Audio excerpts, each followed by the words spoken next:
along with the Minister of Energy, in a virtual meeting with a leading cruise operator here in the Caribbean and indeed the world. She's also to journey to Germany, where she'll be receiving an award for her excellent work as Minister of Tourism, and more of that to come. As I said, she's the Minister of Tourism. It involves traveling. And I've always said that the more she travels, the more boats and ships and planes and growth of tourism that we get. And so I want to wish her success. Her success is our success as tourism continues to grow exponentially here in our federation. So I want to thank her for her diligent and hard work. So today is about conversation, connection, and commitment. Your government stands before you. We stand before you to engage and to answer your questions and update you on the work being done to move this country forward. This is not just about governance, it's about accountability, trust, and ensuring that every decision we make reflects the needs and aspirations of the people we serve, you, the people. Our mission has been clear from day one, powering progress in every sector for every citizen and resident.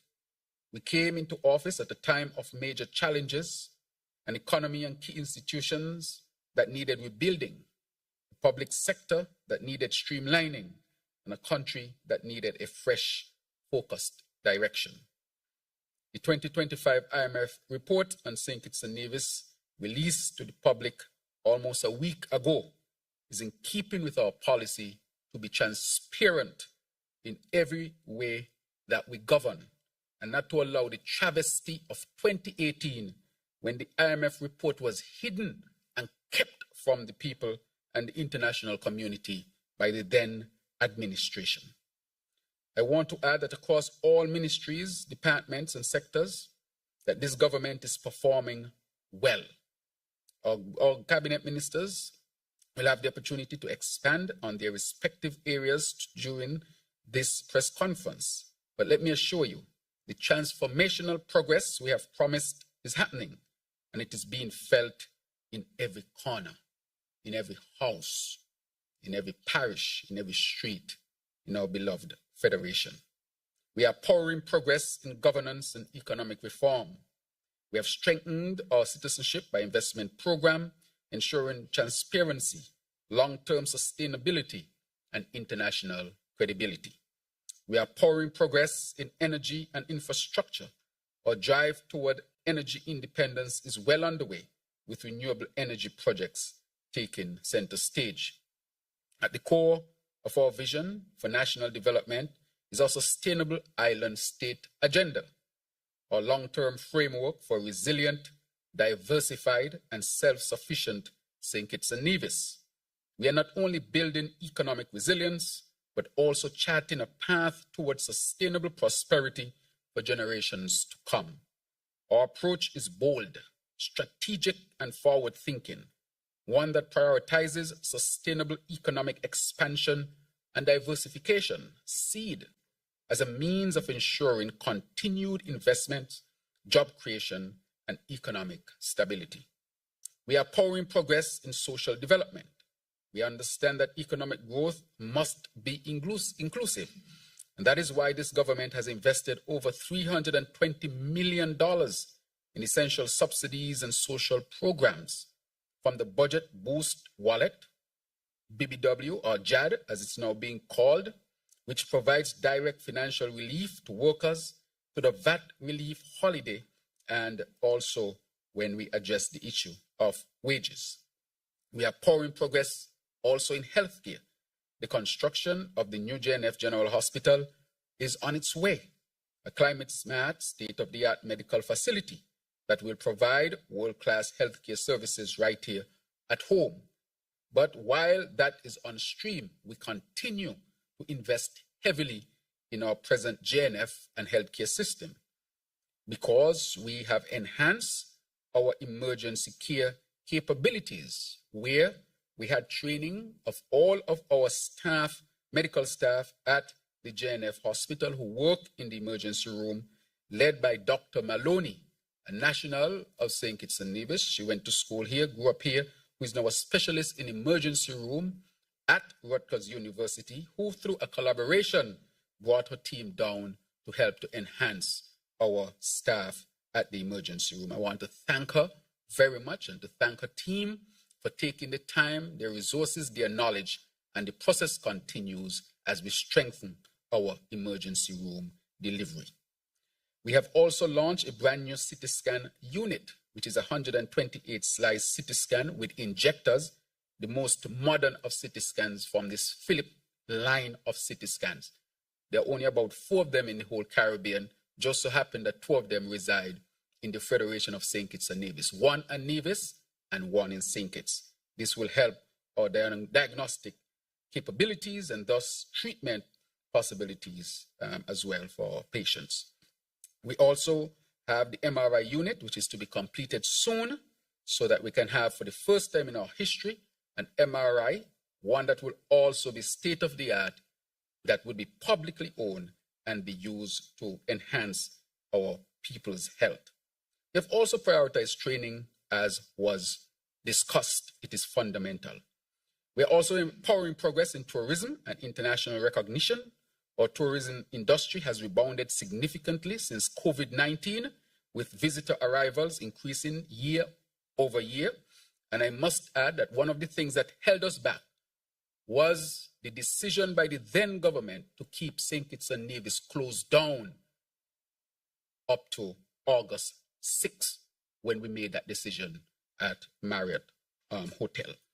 So we are seeing the rebound of the tourism sector, and I must thank the Minister Henderson and her team for their significant work.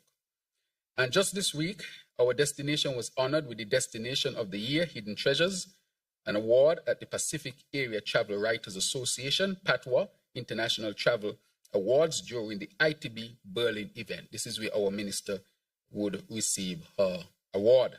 This prestigious recognition is a testament to the remarkable work being done in the tourism sector, a sector that creates jobs, fuels our economy, and showcases the beauty and hospitality of our people. More than just an award, this represents the growing global prominence of St. Kitts and Nevis and our unwavering commitment to positioning our country as a leading sustainable tourism destination. We are pouring progress in housing and community development. We are also pushing forward with what we will call GSIS. This is helping us to advance our Sustainable Island State goal. And this Global Sustainable Island Summit, GSIS, will be held here in St. Kitts and Nevis from May 25th to 30th in partnership with Island Innovation.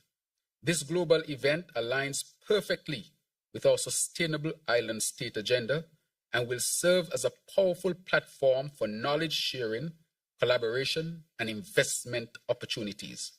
I welcome the GSIS organizing team as they work closely with Minister Dr. Clark and her team and the ministry to ensure the success of this summit. We will hear more about this, because for us to hold a summit of this stature speaks well, bodes well for our federation. As I wrap up, this is the reality of a government that is working on behalf of every citizen, a government that is investing, a government that is advancing you, our beloved citizens of St. Kitts and Nevis. We are not just managing affairs, we are transforming St. Kitts and Nevis. We are determined to become a sustainable island state. This is what Powering Progress looks like. So today I invite the press to engage fully, ask your questions, get your answers, and do your best to inform, update, and educate. And I say to do it as you are compelled to do, honestly. And to the people of St. Kitts and Nevis, to let you know that your government is working, your government is investing, your government is advancing, so that you can thrive as a citizen, as a resident in our beloved nation. Thank you very much for those moments to bring these opening remarks. And I will now invite the press who would have the opportunity to ask questions. I want to say to all of you, we have all of the ministers here except the Honorable Marsha Henderson, who I've explained is away, and so you can ask questions pertaining to any of their ministries. You normally get a chance to sit around and talk to me and ask me questions for 2 hours plus, so this is an opportunity for you to engage the rest of the ministers so that you can fully understand that this is not a one-man's effort. This is a team effort. This is the A-team that is bringing you a sustainable island state, better living for all our people. Thank you very much. Thank you, Prime Minister, and I'll follow the Prime Minister's lead. We'll move straight to entertain questions from the media, but before we do so, a few reminders for the proceedings.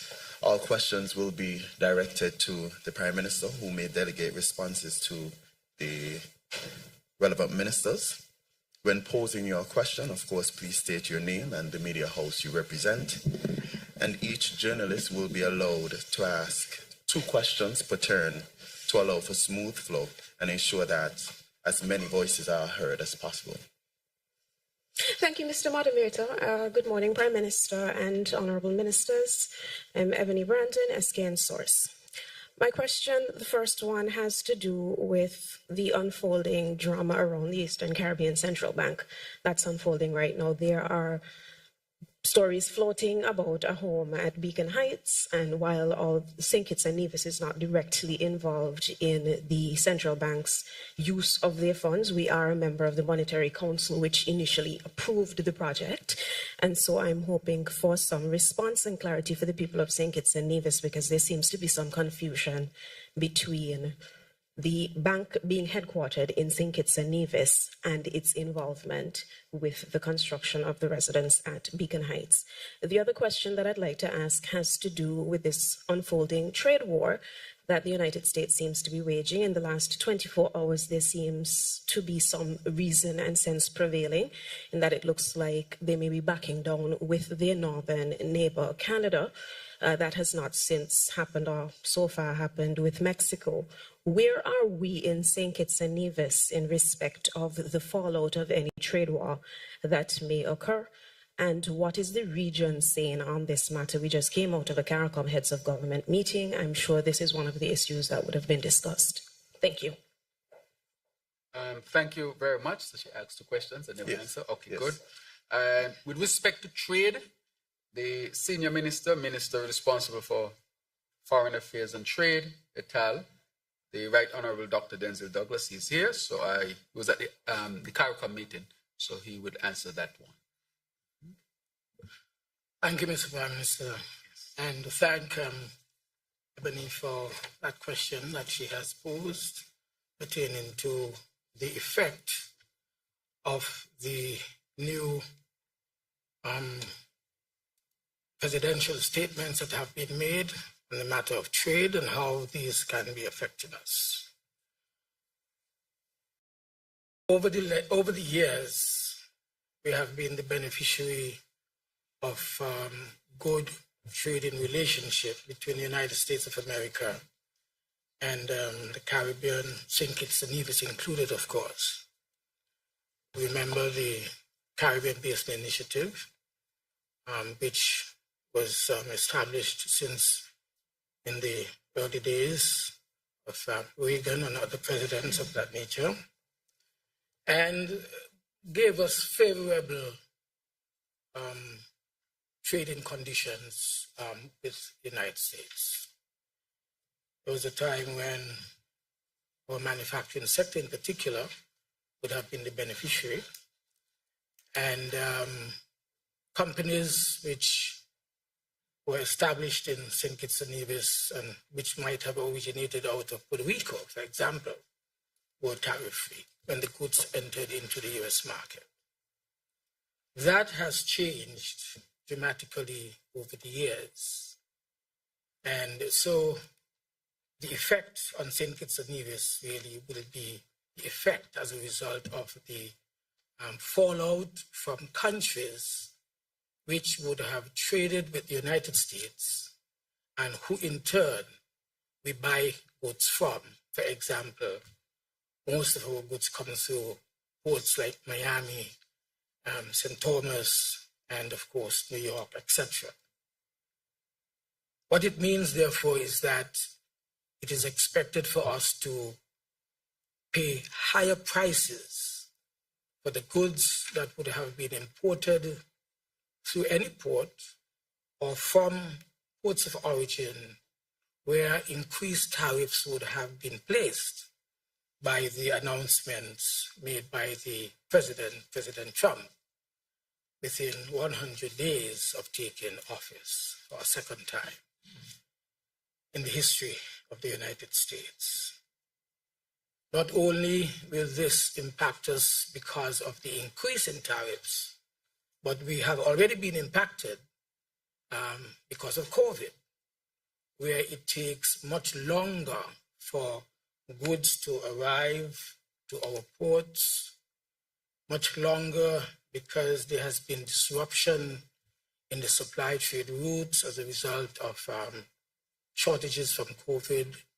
And now we are going to experience, I would think, maybe longer periods for goods to arrive.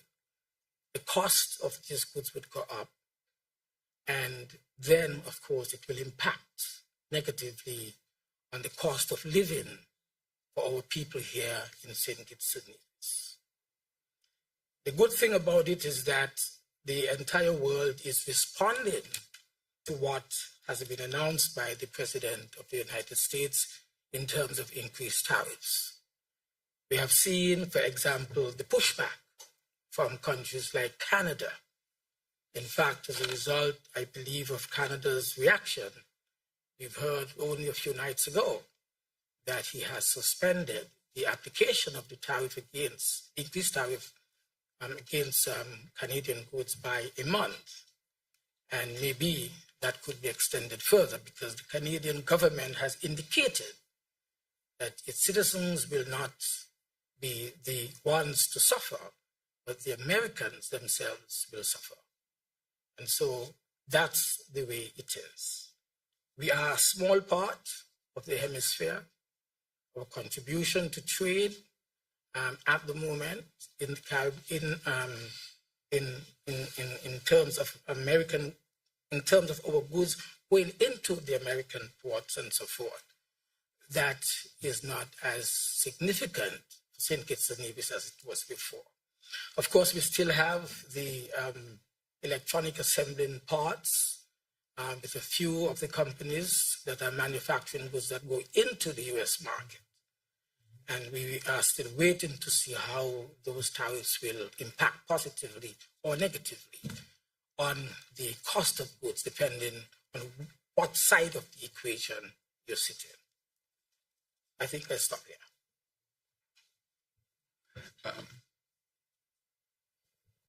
Thank you very much, Right Honorable Dr. Denzil Douglas.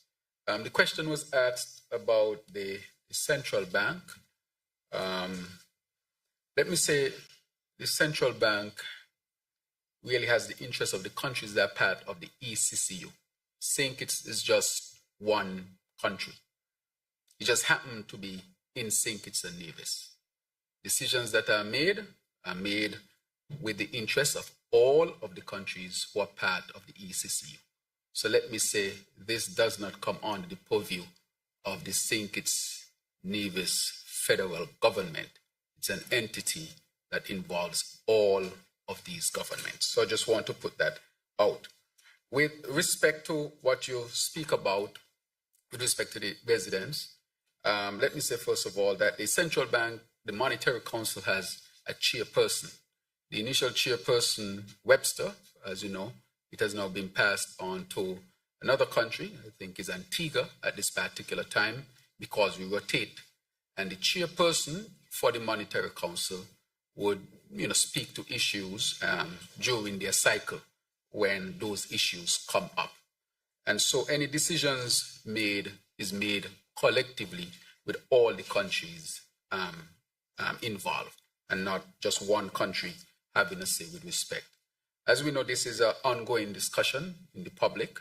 I can say that all information with respect to this is being sought, and I think that the central bank, in its prudence, will make sure that the information is collected and properly presented to the people of the region, not just St. Kitts and Nevis, to the people of the region. And so I think that they are in a process of making sure that they continue their process of transparency and integrity, and that information that is being sought will be, of course, collected and be given to the people of the region. Let me say, with respect to that, I myself would seek to, I'm seeking to get whatever information, as with anything else that has to do with the central bank. So I cannot speak specifically to all of what is there. I think it is a prudent thing to get all of the information and let the information be delivered in an appropriate manner to the people of the region. There are decisions, of course, from the central bank from since in the 80s, 90s, that are still governing the central bank to some extent, as you go from year to year, from one administration to the next administration. So at some point in the past, decisions were made that are continued because there seem to be collective good decisions for all of us. And the central bank has served us well. It has kept the EC dollar stable. The EC dollar is one of the most stable currencies in the world. You go across the region and you hear others that have their currencies goes up 10%, drop by 25%, 30%, or they don't have the required reserve in terms of US dollars to back their currency. And so if you want to spend US dollars in some country, you have to make a special application to the development, to their central bank to determine how much foreign exchange you would get. These things don't happen in the ECCU because the ECCU is well managed by the central bank. If you want to know if a central bank is worth its salt, tell me how stable your currency is and tell me how much you have in reserve to back your currency. The EC dollar is one of the best managed currencies in the world, which means that the central bank is doing an excellent job. And I want to commend the central bank over all these many years for doing the excellent job in keeping our currency stable, hence our economy stable. However, a question has been asked with respect to the residence for the governor. And I say with the residence for the governor because whoever is the governor, the central bank will provide a residence. It is not specific to any one person.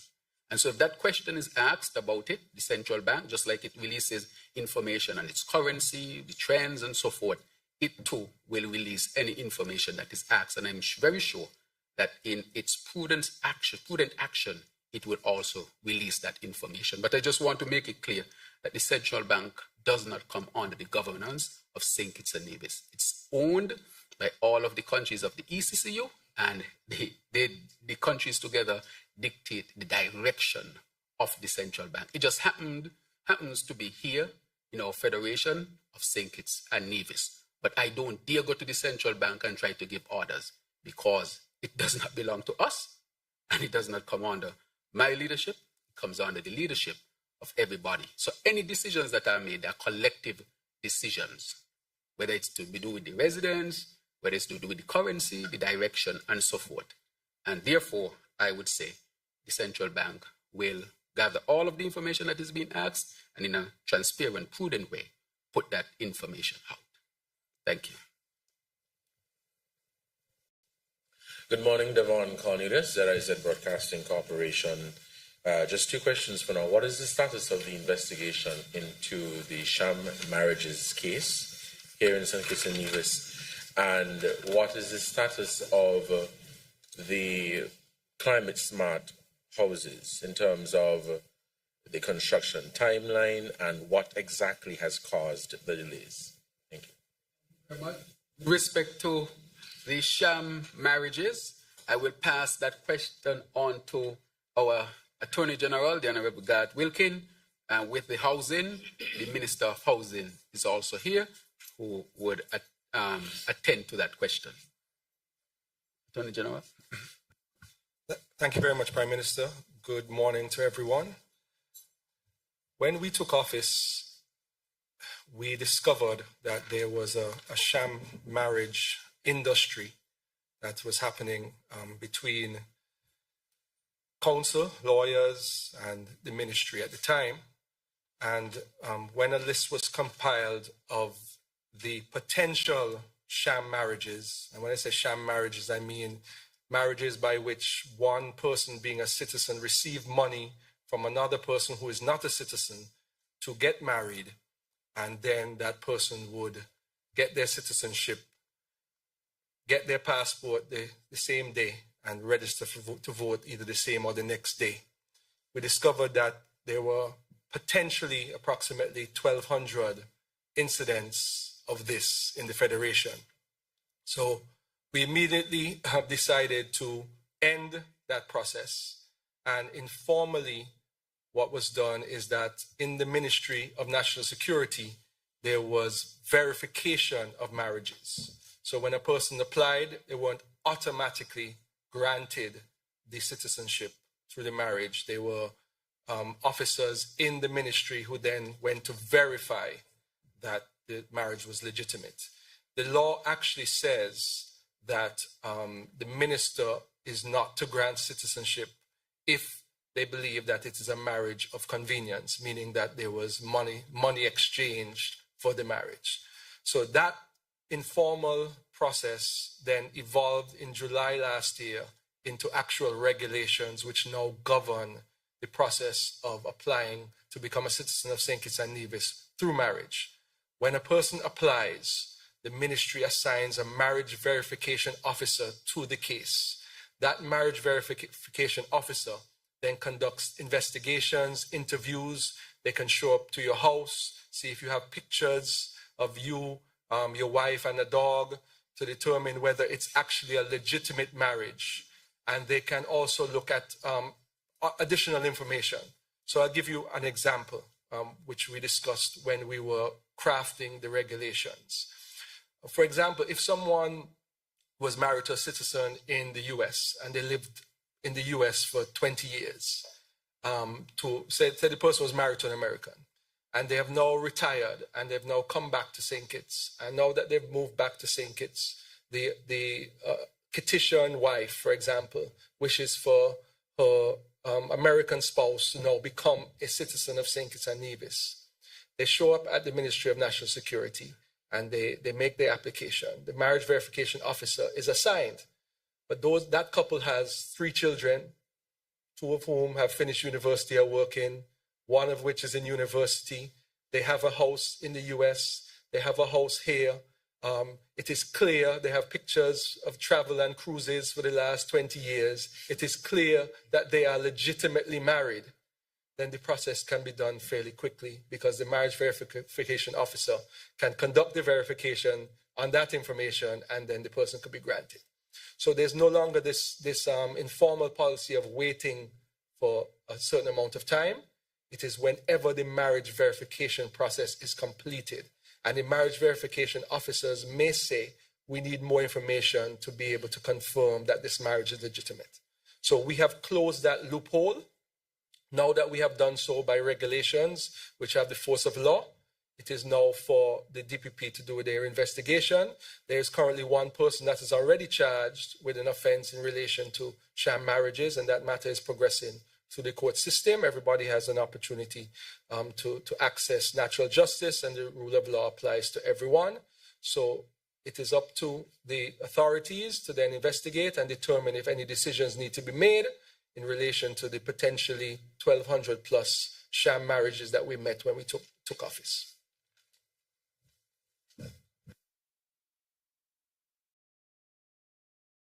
The Minister of Housing, go ahead.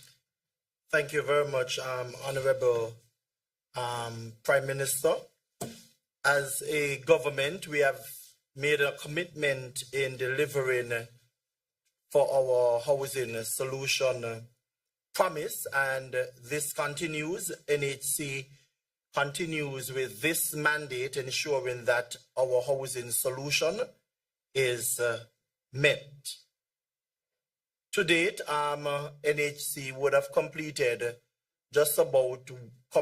and a few under construction, just about 140 homes, which is the highest based on the statistics that they have at the corporation that has ever happened within the 2 year and a 2 year and a half span.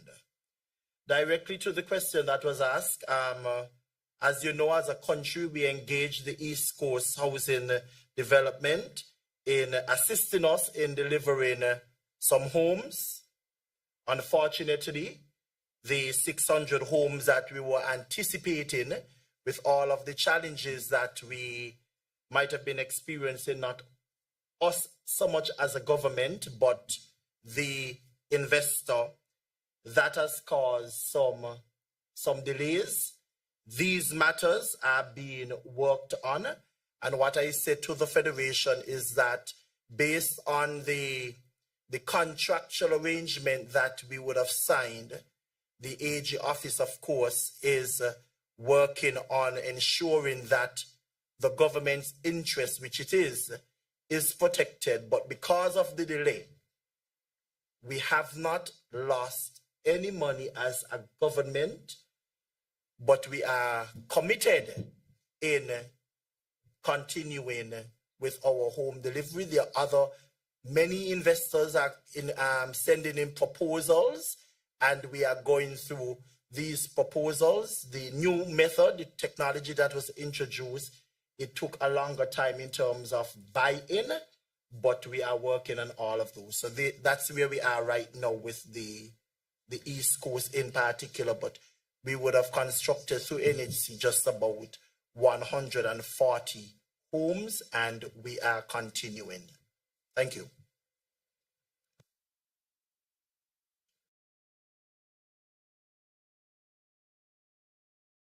Good morning, Prime Minister and other Ministers of Government. Glenn Bart from SKN Newsline. My first question relates to the Citizenship by Investment program, and it's intertwined with some of the developmental projects that Prime Minister spoke about in regards to Christopher Harbour and Katisha Hill during one of his roundtables. I think about 2 months ago, you indicated that by the end of February, you might have some updates on potential investors in those two major projects. Outside of that, I also wanted to find out all of the legislative and regulatory upgrades, enhancements, if you want to call them that were made during 2024. Some of it coming out of the meetings that we had with the European Union. Do you expect any surprises, any further surprises coming from the European Union standpoint that might impact on the potential inflows of revenue from the CBI program? In addition to that now, based on period of time that has transpired between those changes and now, what has been the impact on the inflows? And during 2025, are there going to be any specific projects or specific ways in which the revenue will be used on both St. Kitts and on Nevis? All right, that's my first question. The second, yes. The second question, okay. No, in fairness, it's all related to one thing, the Citizenship by Investment program. In fairness to your colleagues, right? Unless your colleagues say you can ask beyond. But we want to make sure that colleagues, because Mr. Bat, we want to make sure that they're not saying you get more talk than them. I want that not to be said that we are allowing this. So you're going to ask the next one? We have consensus there? Okay. Thank you very much. The other has to do with agriculture. The 25 by 25 concept of pushing the reduction in imports down and creating more of our own local products onto the market. How successful has that been so far? in terms of numbers, percentages, and where do we go from now until perhaps another 5 years? Because agriculture is one of those things, if you pause for a moment, you go downhill. So it has to be a constant push to become better, to engage in other parts of production and so forth. So I would like you to expand on that. And my last question for the time being. Sorry, Mr. Bad, I have to stop you. We're allowing two, so you can Okay, come back fine, on the other. I'll come back again. Yes, okay. Prime Minister. Thank you for your engagement, Mr. Bad. We surely appreciate your enthusiasm. All right. I will pass the question on agriculture on to the Minister of Agriculture, the Honorable Samuel Duggins. Thank you, Honorable Prime Minister. And I also want to thank Mr. Bat for his question. Regarding the 25 by 25 agenda, which was set by CARICOM some years ago, and as a member of CARICOM, we've been participating, I believe Senkis has been doing exceptionally well. Now, we have all known about the engagement that we've had with that agenda starting in 2022, some 2 years after the agenda would have originally been set. And nonetheless, we endeavored to still play our role in moving agricultural production forward, because in our scope, we recognize there's no bad thing in increasing production within the country. Now, the truth is, we had two things that we were looking at the same time. One, growing our economy by virtue of increasing tourism and expanding the economy, but at the same time, increasing agricultural produce. And we recognize both have a direct impact on imports, because if you have more people to feed, then you have more food required. And so we focus more on domestic production. And we had set a target, our own internal target of 50 million. And I'm happy to note that we have been doing exceptionally well in achieving that. Our fishery sector alone brought in $19.6 million in revenue just last year alone. And that was a significant increase as opposed to when we got into office, the number on the books was 8.5 million. And you see, we would have doubled that revenue, more than double over the last 2 years. We've seen significant increases in our livestock as well. And of course, we would have launched the largest planting program last year in the crop sector. Now, the bananas and pineapples that we planted last year are scheduled to be harvested throughout this year. Some of them are already in fruit. And we expect a bumper crop over the 2025 year. And I could tell you that we are very set when it comes to achieving that 50 million in revenue. However, the CARICOM itself has been considering shifting the date of the agenda. But of course, as a member, we would have to go along with whatever CARICOM determines. But from our domestic production, we have been doing exceptionally well. And I believe that is worth commending the farmers, the fishers, and also the livestock producers in the country. And of course, the staff and the people that work around the Ministry of Agriculture, Fisheries, and Marine Resources, because a lot of that hard work to achieve this in 2 years would have been on their shoulders. And I think they must be commended for really putting the effort forward in a short time and seeing the tremendous success that we've been seeing. Yes. Thank you very much, Honorable Minister. With respect to the regulations and rules around the CBI program, I'll call on the Attorney General. Thank you, Prime Minister. Mr. Bat, we have spent the last 2.5 years reforming the Citizenship by Investment program in St. Kitts and Nevis. And I say this without hesitation, we saved our program. We have part of that reform has been communication with our international partners. We regularly communicate with the US, the UK, and the EU. Just this January, the Prime Minister and I and the head of the unit attended a 3-day session roundtable with officials from all of the CBI countries in the Caribbean, as well as all of the head officials from the UK, the EU, and the US to discuss the way forward. We are friends. We are working together on it. to maintain the programs, not just from our local perspective, but from a regional perspective. One of the most important elements of that is the regional regulator. The central bank has taken the role of coordinating the independent regional regulator for citizenship by investment programs. A consultant has been appointed. The consultant is in office. The consultant met with the Prime Minister this week, met with me, met with the CIU and other stakeholders. They started in St. Kitts Nevis, and then the consultant is going to navigate through the other 4 countries. And after that exercise, the consultant is going to create legislation, model legislation to regulate the CBI in the region. So that is one of the agreements that we made with our international partners to be able to maintain CBI. And I can, based on your question, is there anything that could impact? No one knows, especially in the world as we're seeing it in the last few days alone, what can happen in the future. But what I can tell you is that the moves that have been made by St. Kitts and Nevis and our 4 other CBI countries in the OECS has been monumental when it comes to this program. And we have done everything within our power to maintain our programs and to be considered as good actors when it comes to the migration industry. So everything, all of the energy, the AGs, the prime ministers, the head technocrats, the heads of the units, everyone is on board. The RSS, CARICOM impacts, all of us sit down collectively very often to figure out a pathway to have a sustainable CBI for the near and far future in the Caribbean.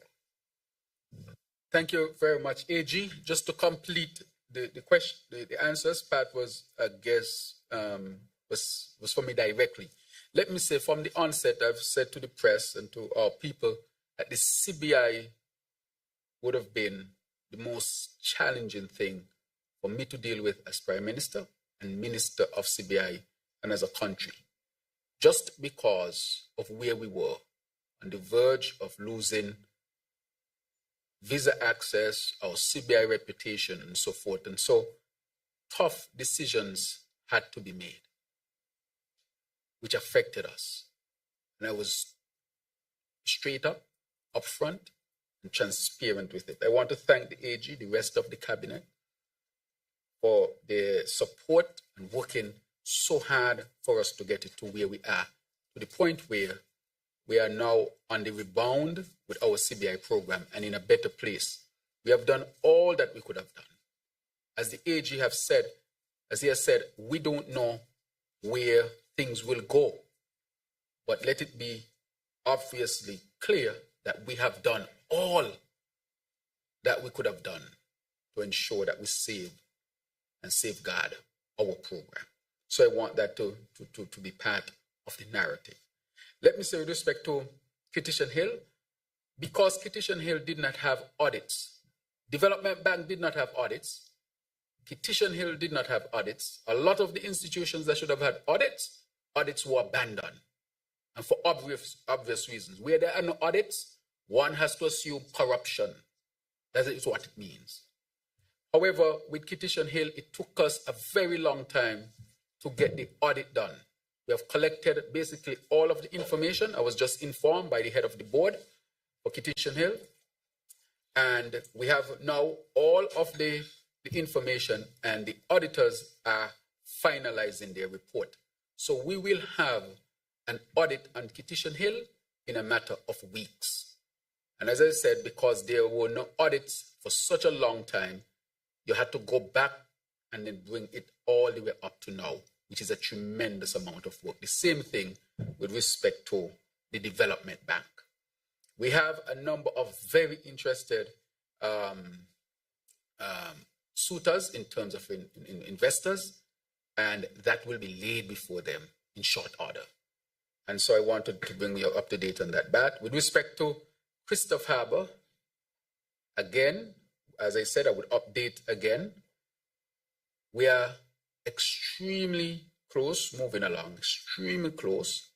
I've been asked not to speak on certain details based on legal advice. And so at this time, I would say that we are progressing, we are extremely close, was based on legal advice in these type of things that I've been told that I cannot speak to certain things on these, and so I'm governed by that. But I want to say that we are progressing extremely well with respect to both entities. And at the end of this month, so I will say, just give us a few more weeks to really bring all of this together.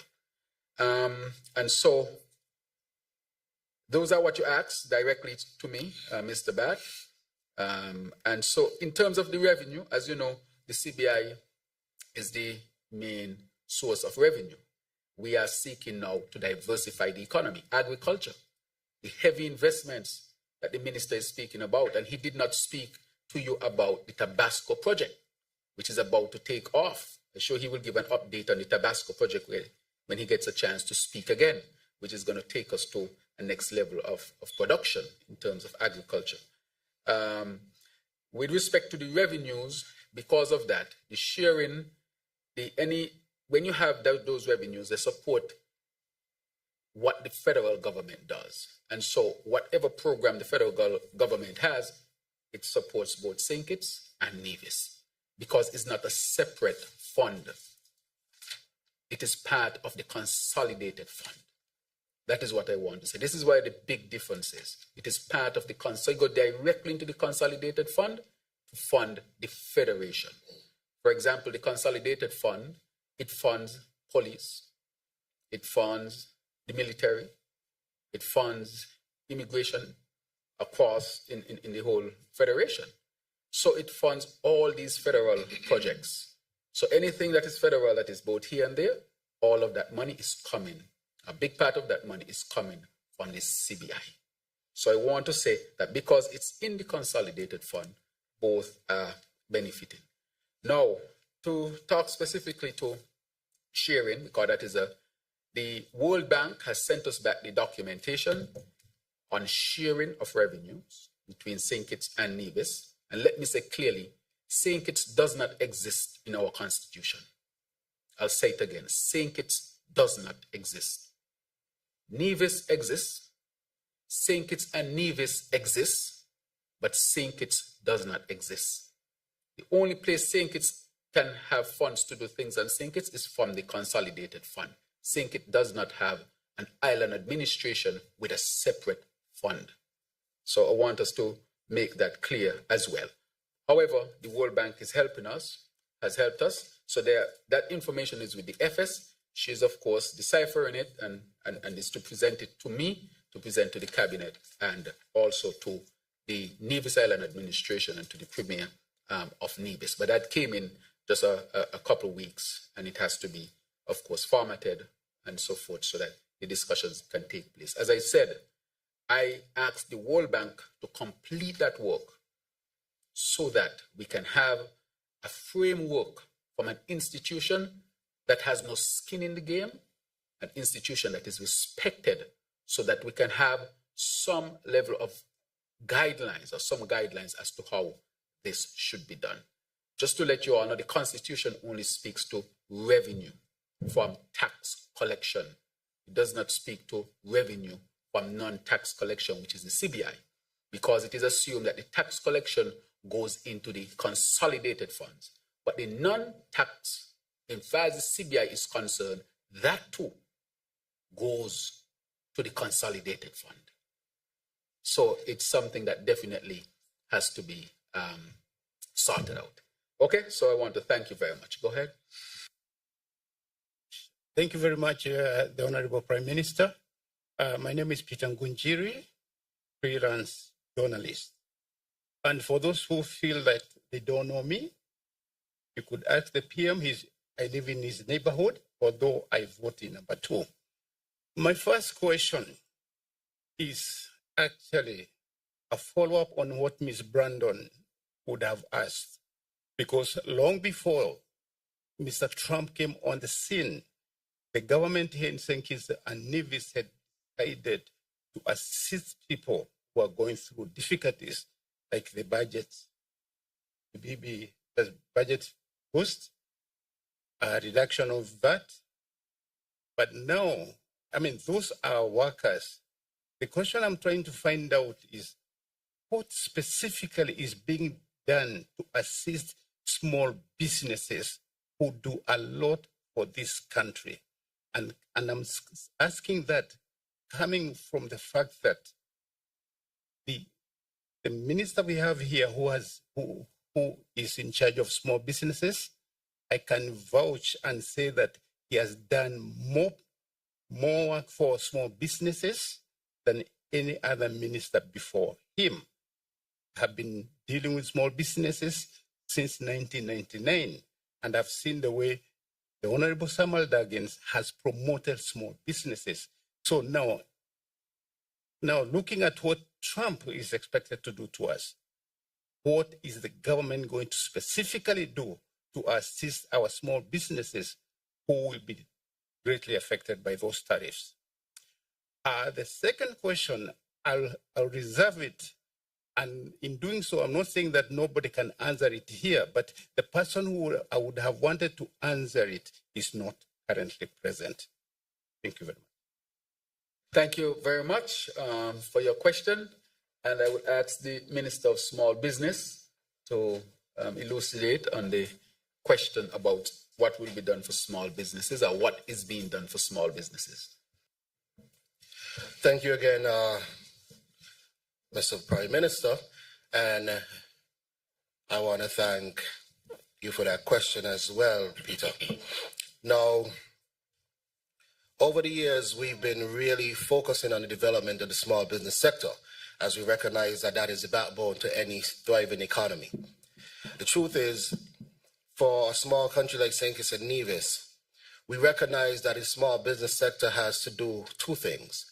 One, take care of the fundamental aspects of the internal economy, the economy of St. Kitts and Nevis, but also have an outward-looking agenda as well, because the region and the world should be seen as our markets. With all of the developments that's currently happening in the United States of America, we also recognize the challenges that will pose, especially entering that market. But what we are blessed with in St. Kitts and Nevis is to be a part of other organizations, such as the OECS, CARICOM, Commonwealth. We also have a number of diplomatic relations across the world that are serving us very well in a number of ways. And so from the Ministry of Small Businesses end, we recognize that capacity building is a critical component to any future development.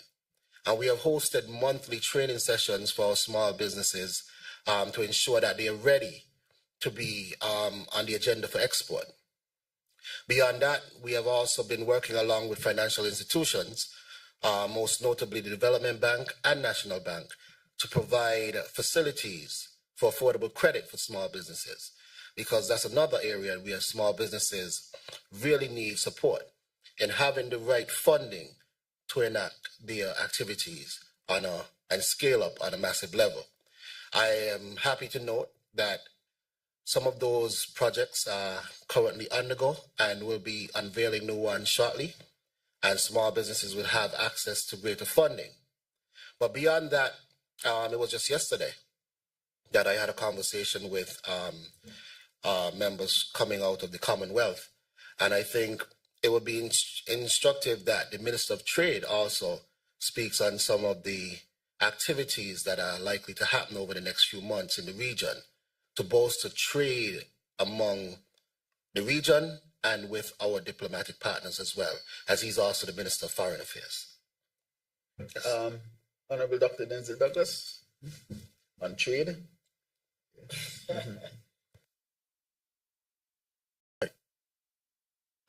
Yes, good. Trade, of course, the development of trade in St. Kitts and Nevis and where we are continues to be quite a bit of a challenge. I mentioned earlier that the manufacturing sector, which traditionally would have been providing most of our goods, manufactured goods to export, that of course is not doing well. The traditional exports therefore have dwindled, but we still have some promise in the future. In fact, presently we are engaging more and more Demerara Distillers Limited out of Guyana for broadening and expanding their operations in the Bird Rock manufacturing enclave, so that we would be able to take that particular company's exports to a higher level. We continue, of course, to recognize the electronic assembling activities that we have. That also has not grown, but we believe that in the future it will grow. In fact, I had the opportunity yesterday to speak with one of our new honorary consuls out of Pakistan, who has identified 3 areas that they can assist St. Kitts and Nevis with regard to its trade. We were looking at textile that needs to be properly analyzed. Then we're looking at the possibility of cheese, manufacturing cheese, maybe not only just to send abroad, but to meet our own domestic market. In pursuing that in particular, we have to look at the availability of milk from goats, milk from cattle. It means, therefore, we have to establish an expansion program for the cattle industry here, in livestock industry here in St. Kitts and Nevis. Then we are concentrating to some extent on what we can do with regard to high-tech technological activities in the industrial estate, so that we can buttress what we have been doing for years in terms of the electronic assembling stations that we have. So these are some of the areas that we are looking at with regard to our export trade. The import trade, to some extent, we are looking at what is happening within CARICOM and what CARICOM is doing with other countries, so that there would be a better flow of trading goods of our own products into second countries who are out of CARICOM, and in the process examine what products that they can bring into the CARICOM market, and thus necessary controls that would need to be put in place. This is happening in particular with Trinidad and 1 or 2 Latin American countries, and to some extent, this is where we are at the moment with trade. Thank you very much, Minister of Trade. Let me add, as the Minister was speaking, that in the last CARICOM Heads of Government meeting, it was announced by the President of the EU Commission that the EU wants to participate in an agreement with the region to buy energy in terms of hydrogen. As you know, we have a lot of wind, we have solar, but we also have geothermal energy. So can we become a net energy exporter of green energy, and help the world with climate change? That has been put on the table, and we are taking it very seriously.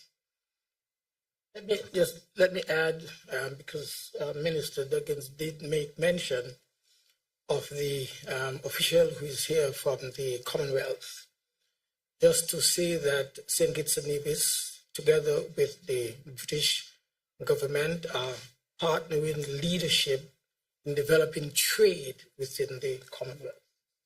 And it will take different forms. In fact, the gentleman who is here is first looking for potential scholars. At least 2 scholarships would be offered.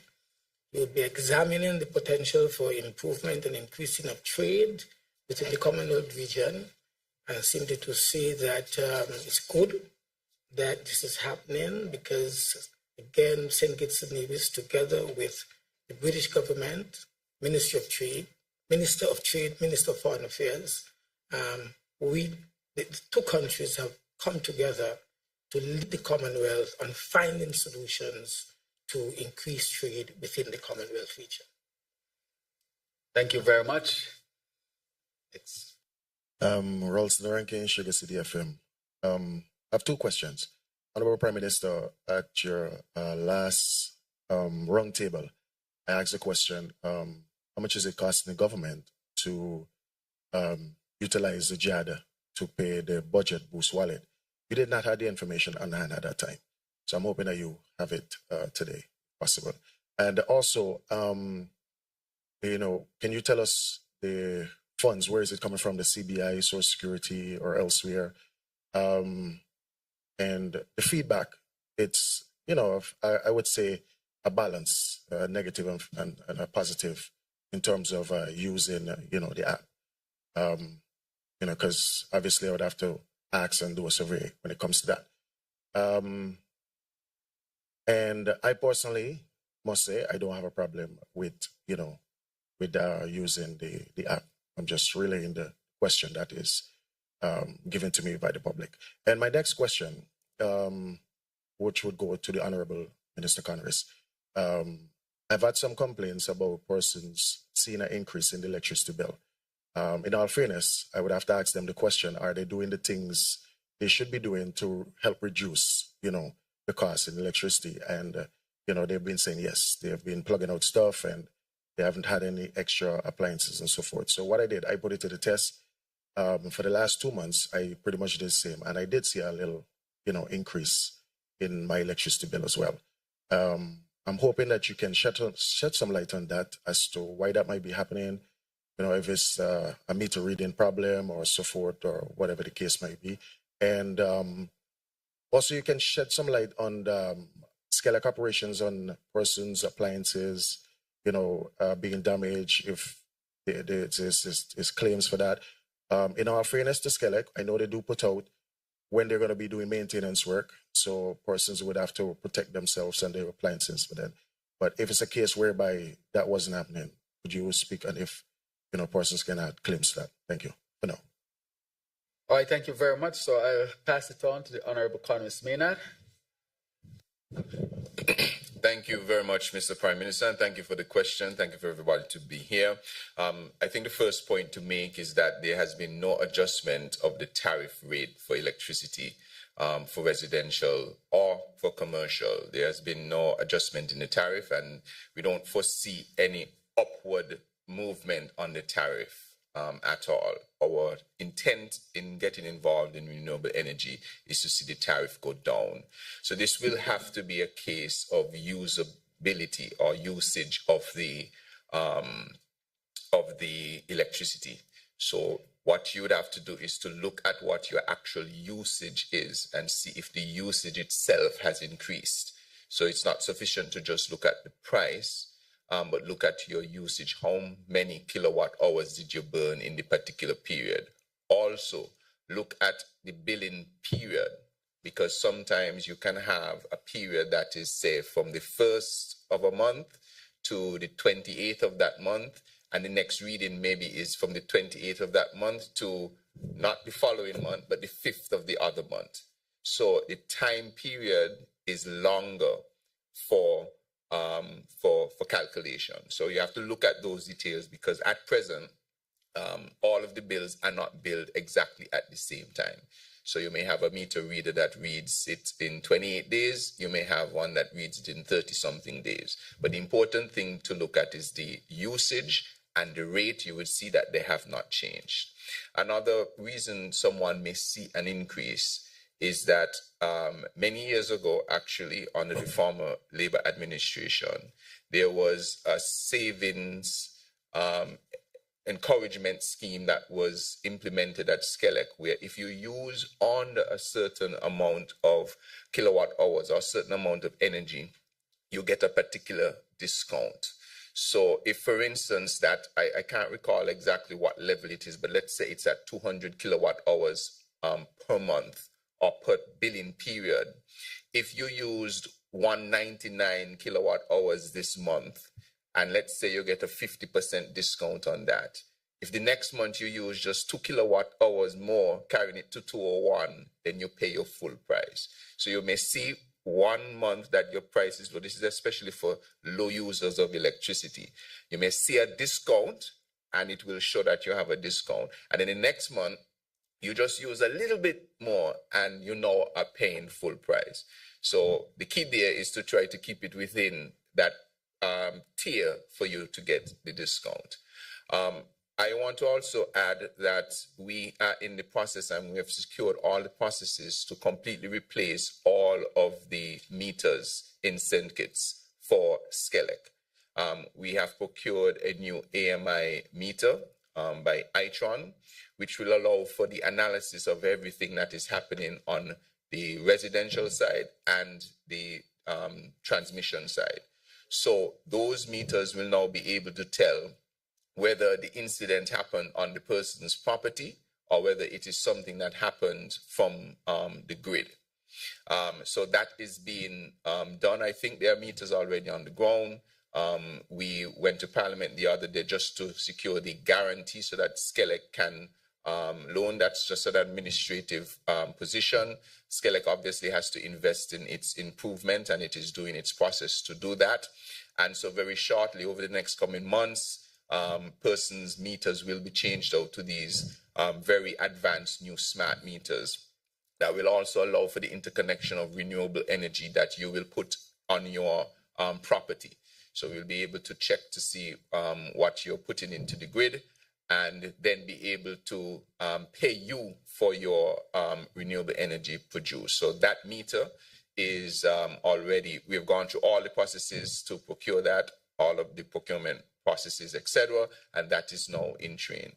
I want to encourage persons that, yes, in terms of your property, you are responsible for the electricity after it leaves the meter, all right? So you must ensure that you protect all of your sensitive items. Something as simple as a storm with the cloud cover that we have, can have an effect on the electricity, which you sometimes don't have full control of, where you can have lightning or anything close to that that can send spikes to your system. What you have to do is to ensure that your sensitive equipment is protected. When you look at surge protectors, there are certain ratings on them on how high a spike they can protect. I would advise, it's not normally a practice, but anything you consider critical in your home, just put on one of those surge protectors, because that surge can come from anything. Could be an accident down the road that causes two wires to butt together. So you have to ensure that you do everything to protect your appliances. In terms of anything that has been damaged on your property, you have to deal directly with Skelec on that for them to investigate that issue to see if it was a global problem that they may have been at fault for, or whether it was an isolated problem after investigation. So I want to direct everyone directly to Skelec to do those particular investigations. I hope I was able to answer most of those questions. Thank you very much, Minister. Very comprehensive. I looked at the face of a few of the reporters, and when you mention about the smart meters and that they will be able to sell, our citizens can sell renewable energy back to Skelec, I think you might need to spend an extra 2-3 minutes on it later on. Yes, that, and that the meter's already here. I look at your faces and I saw the shock, really? So, but let me answer quickly. The matter to do with the budget, let me give you specifics, because I now have the numbers that you asked for previously, Rankin.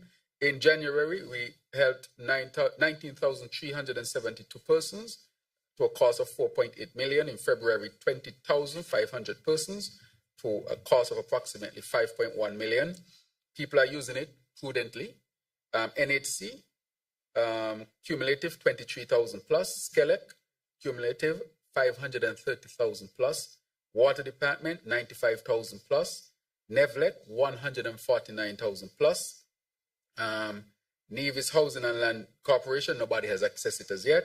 Nevis Water, this is January, sorry. Nevis Water Services, all this is January, 53 thousand as well. So it's happening on both sides of the waters.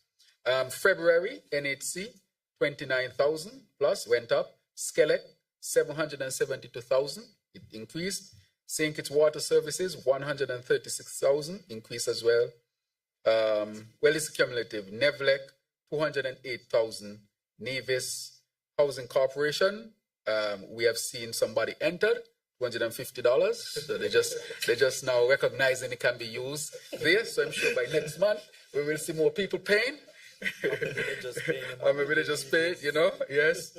And Nevis Water Services Department up to a total of 77,000, to a total of 2.1 million and 3.3 million, respectively for groceries. So groceries and food in January, 2.1 million, and groceries and food in February, $3.3 million. So what we are seeing here, Rankin, is that people are using the money to help themselves and help their families. They are paying their bills and they're spending it on food. But these were the issues affecting our people. And we'll continue to support. The money, of course, is coming from the consolidated funds, from tax revenue and non-tax. And of course, is also obviously benefiting the whole of Nevis as well, because the CBI funds go to the consolidated funds. And this is a national project. In other words, it is a federal project, which means Nevisians are benefiting directly. And that's another benefit that they would have from the CBI program as well, because it's part of the consolidated fund. I heard you speak about the numbers, half. I did a survey on this. This is supported by well over 90% of the population. They receive it positively. I track it to see how our people would receive it. It is very well received by our people. I brought the numbers because sometimes we need numbers to tell us how our people are receiving it. And one guy told me that, a lady and she family went shopping and he had to help her with the bags, right? That is why he said to me, he said that, people, and based on the numbers, I have to say he's correct, because look at how much was spent on groceries. So we have used this to help people deal with the grocery bills and their very critical issues in life, the water bill, the electricity bill, and so forth. However, what the Minister of Trade mentioned in terms of the trade war that is taking place, that can affect us negatively. So every time it affects us and we come up with a measure, something else that has nothing to do with us is affecting us. For small island developing states, these trade wars, they are devastating to us. And therefore, I want our people to also be aware of it. That is why we have to grow our own food, grow more food, produce renewable energy. And the climate change is killing us, because to pay for the adaptation for climate change, we can't afford it. And I'm sure the Honorable Minister, Dr. Joya Clark, will speak to that more as to why we need more help to deal with the issues of adaptation, building resilience, becoming less vulnerable, so that we can continue to thrive as an island state. So I want to say that we are dealing with all of these issues that are affecting us, but we are not looking excuses. We continue to work hard to find solutions, and also in addition to that, our people must be with us. And that is why we have to be transparent and open. When we have challenges, even if it's not good news, to say it, because there will be challenges. Life is real. If we have challenges in one sector, we must say it, but always know that we are seeking for a solution. That is why the minister announced today that you'll be able to sell your renewable energy to Skelec. Innovative, and we are finding our own local solutions to the issues that affect us, and we have not created them, from climate change to international trade wars. Thank you. Go ahead. Good morning, Sherma Matthew, SKNIS.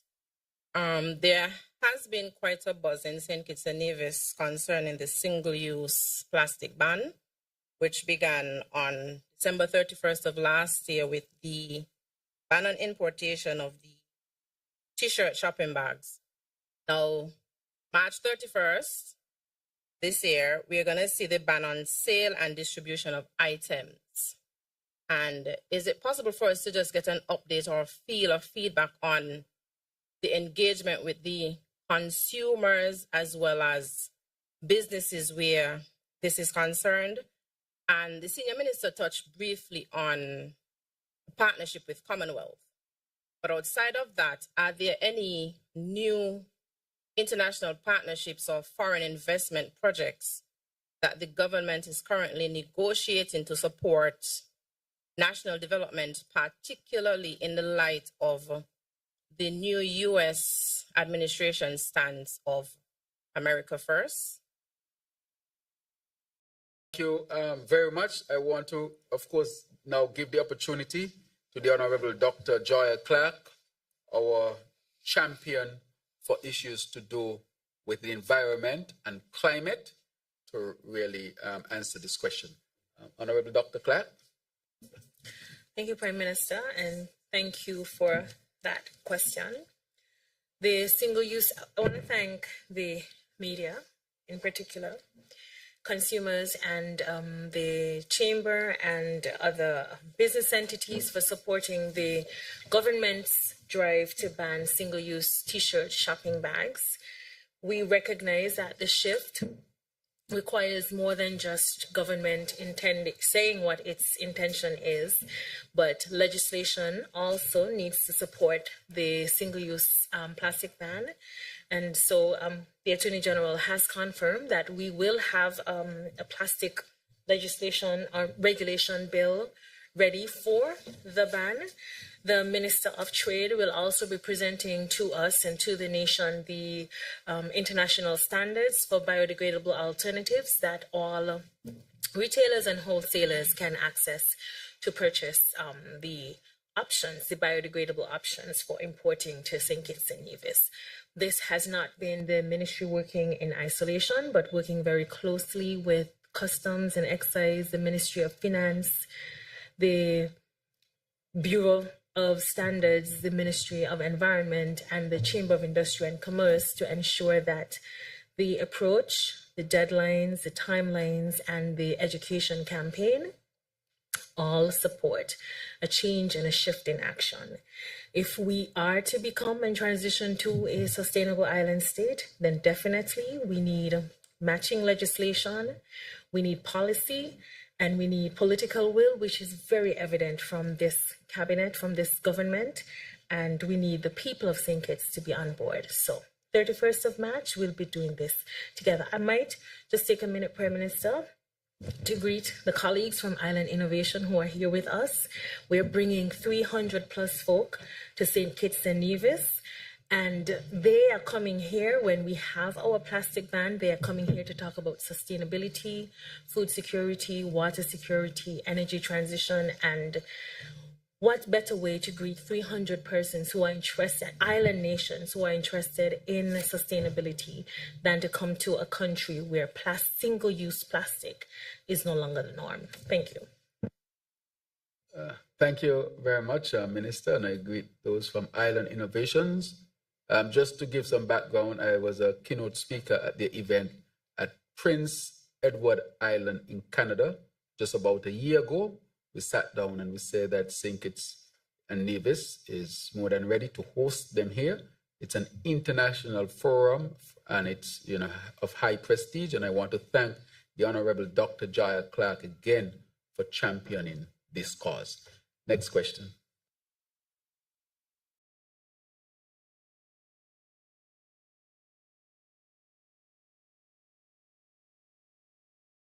Good morning, Yolanda Weeks, Win FM. What is the government's position on the recent announcement by the United States Department regarding visa restrictions, imposition on government officials and their families whose countries utilize the Cuba Health Brigade? And now that the sports season has started, can you provide an update on the timeline for the completion of the Kim Collins Stadium? If the facility will not be completed, what arrangements are in place for the inter-school championship? And if Nevis is being considered again, what kind of assistance would be given to these participating schools from St. Kitts?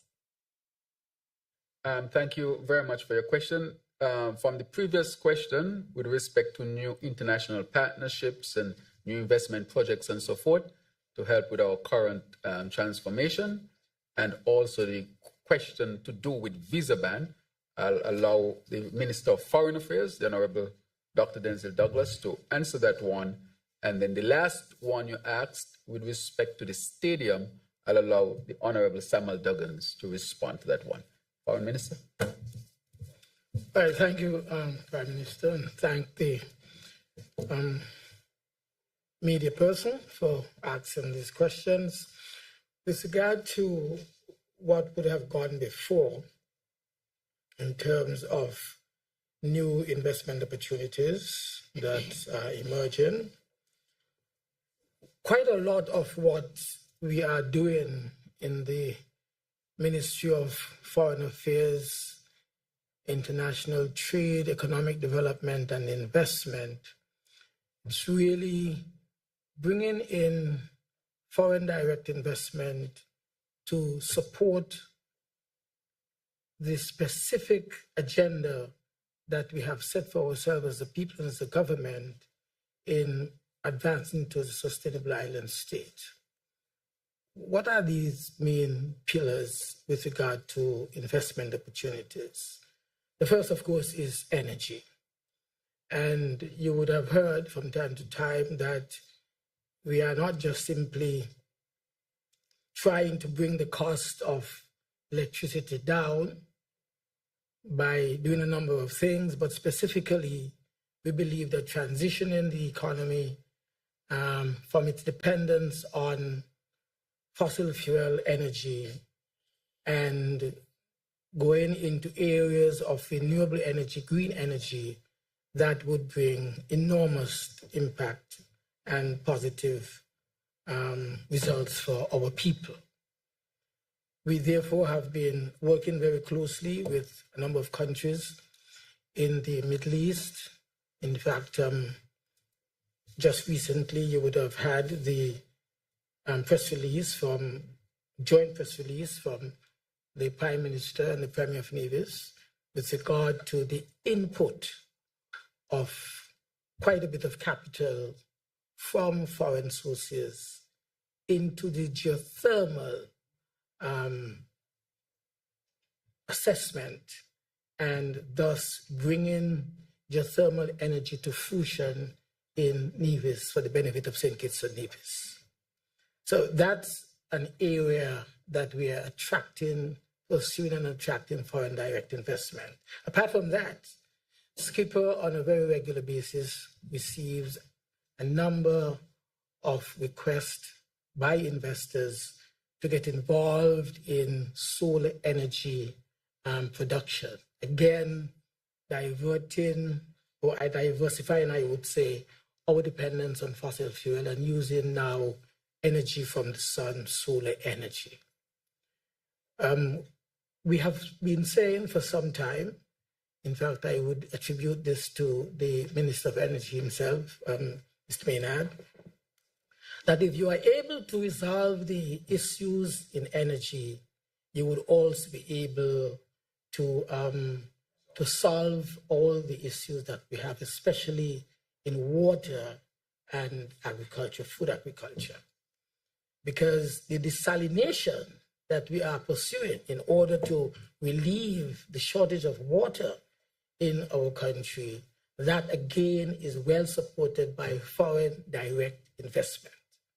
And so we can thank the Taiwanese government and the team that we have here, led by our ambassador here, for making tangible contributions in ensuring that this particular project is successful for the benefit of the people of St. Kitts and Nevis. And it impacts not only bringing running water, reliable and clean running water for our people, but also it will help in the irrigation that is absolutely necessary if we are to advance agriculture to the next level. So these are some of the areas of investment, apart from what we're doing in terms of education of our people, providing scholarship opportunities from foreign countries so that we would be able to be better trained. We are now looking at Morocco a lot of the new areas for engineering that we're pursuing with our students in Morocco is in the area of energy and water, so that we have technically trained people on the ground to ensure that this works when it comes into being. And now the last question, the last part of the question pertaining to the threat that has been mentioned by the Secretary of State, that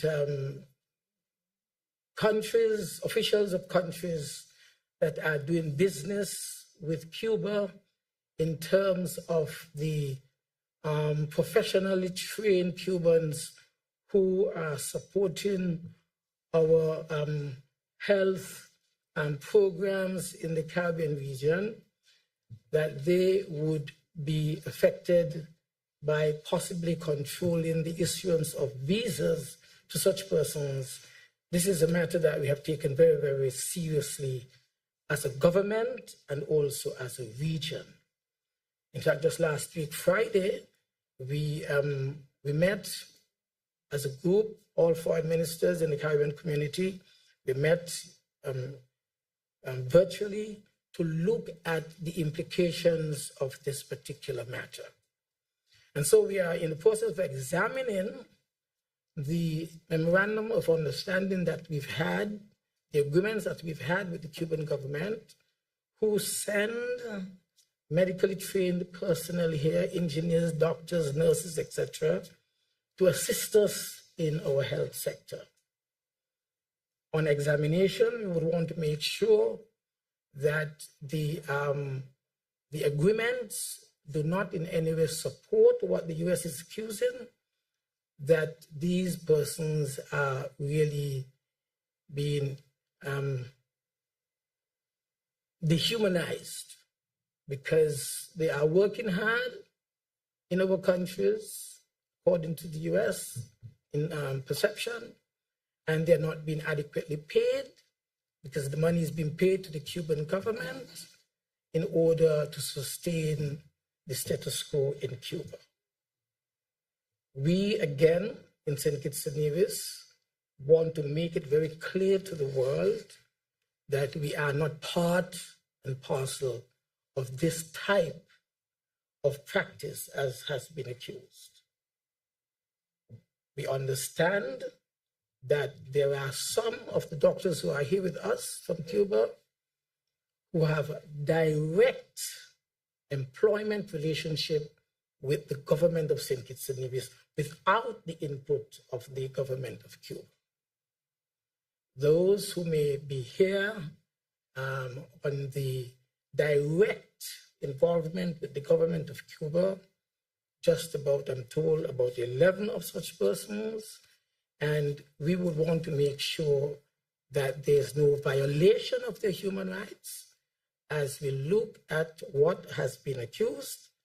And we will be on Monday of next week when we go to, Foreign Minister will go to Washington, D.C. to participate in the observing of the elections for the new Secretary General.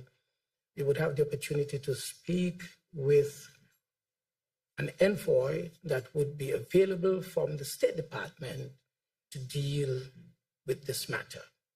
Also, on the weekend, we would have our consul generals in Miami. They'll come together again and possibly will meet with a high official from the U.S. government, especially the State Department, to deal with this matter. This is a very serious matter because you're not talking only about restricting visa to the ordinary traveler, but to government officials as well. And so the entire Caribbean community is highly concerned about this matter, and we are treating it with the highest regard, at the highest level, so that we would be able to arrive at a solution to this emerging issue. Thank you. Thank you very much. Next question. Good morning, all. Rashan Dixon, St. Kitts Nevis Observer. Sorry, the King Collins. Yeah, go ahead. Yes. Just stand after the first question is answered, so you all don't stay standing too long. Yes. Thank you, Mr. Prime Minister. You know, I'm happy to report on the advancements being made at the Kim Collins Stadium. As we speak, the stadium has been advancing generally quite well. But I was earlier sitting here with the Minister of Water, and we actually were commenting on the fact that sometimes you have to be careful what you pray for. Because last year we prayed for rain during this period of time. And this year we got the rain. But the rain has now been creating some delays with the laying of the Kim Collins track at the stadium. The building is progressing quite well and is nearing completion. The track is just about on the final layer to be laid. However, with the consistent rain over the last few months, January, February, and now in March, we see the rains persisting. It has created a number of delays, and we are now discussing along with the Athletic Association, the Ministry of Education, and also my ministry, the Ministry of Sports, as to what will be the forward movement for the sports meets that are still pending, that should have been at the stadium this year. We're still hoping to have them at the stadium this year, but again, we don't control the rain, and we are working along with the team from Regapol and praying to God still for some rain because we need it for water, but at least for a break that we could at least complete the track stadium and have it ready for our sport meets to come. So right now, we are at the mercy and the hands of God and the rain. Thank you very much, Minister. Next question. Hi, good morning again. Rashan Dixon, St. Kitts Nevis Observer. My two questions. The International Monetary Fund recently concluded its 2025 Article 4 mission to St. Kitts and Nevis. The question is, what are your administration's key takeaways from this assessment, and how do you plan to address any recommendations made by the IMF as it relates to economic diversification, tax reform, and renewable energy? Secondly, there has been a notable decrease in homicides over the past 4 months. What specific measure does the government attribute to this decrease?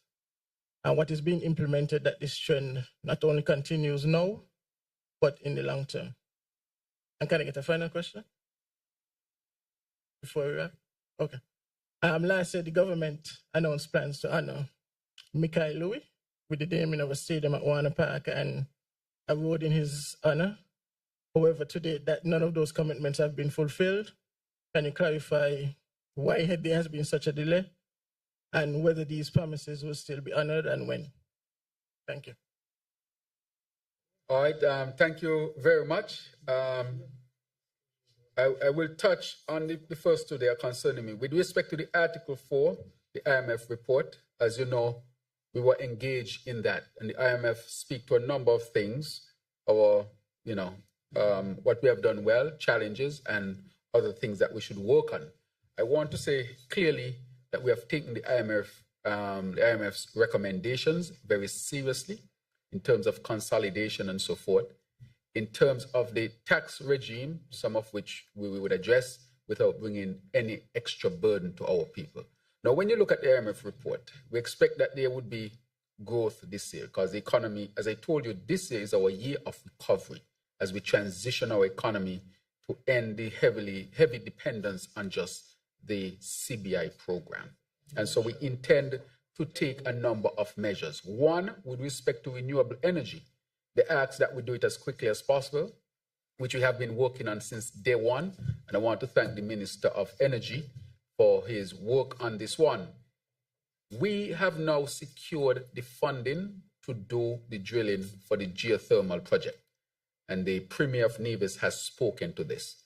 The funds that we have secured come from the CDB, and we have a meeting this afternoon at 5 p.m. with the CDB as we are nearing the completion of the procurement of the bidding process to start the drilling. And also, we have also gotten funding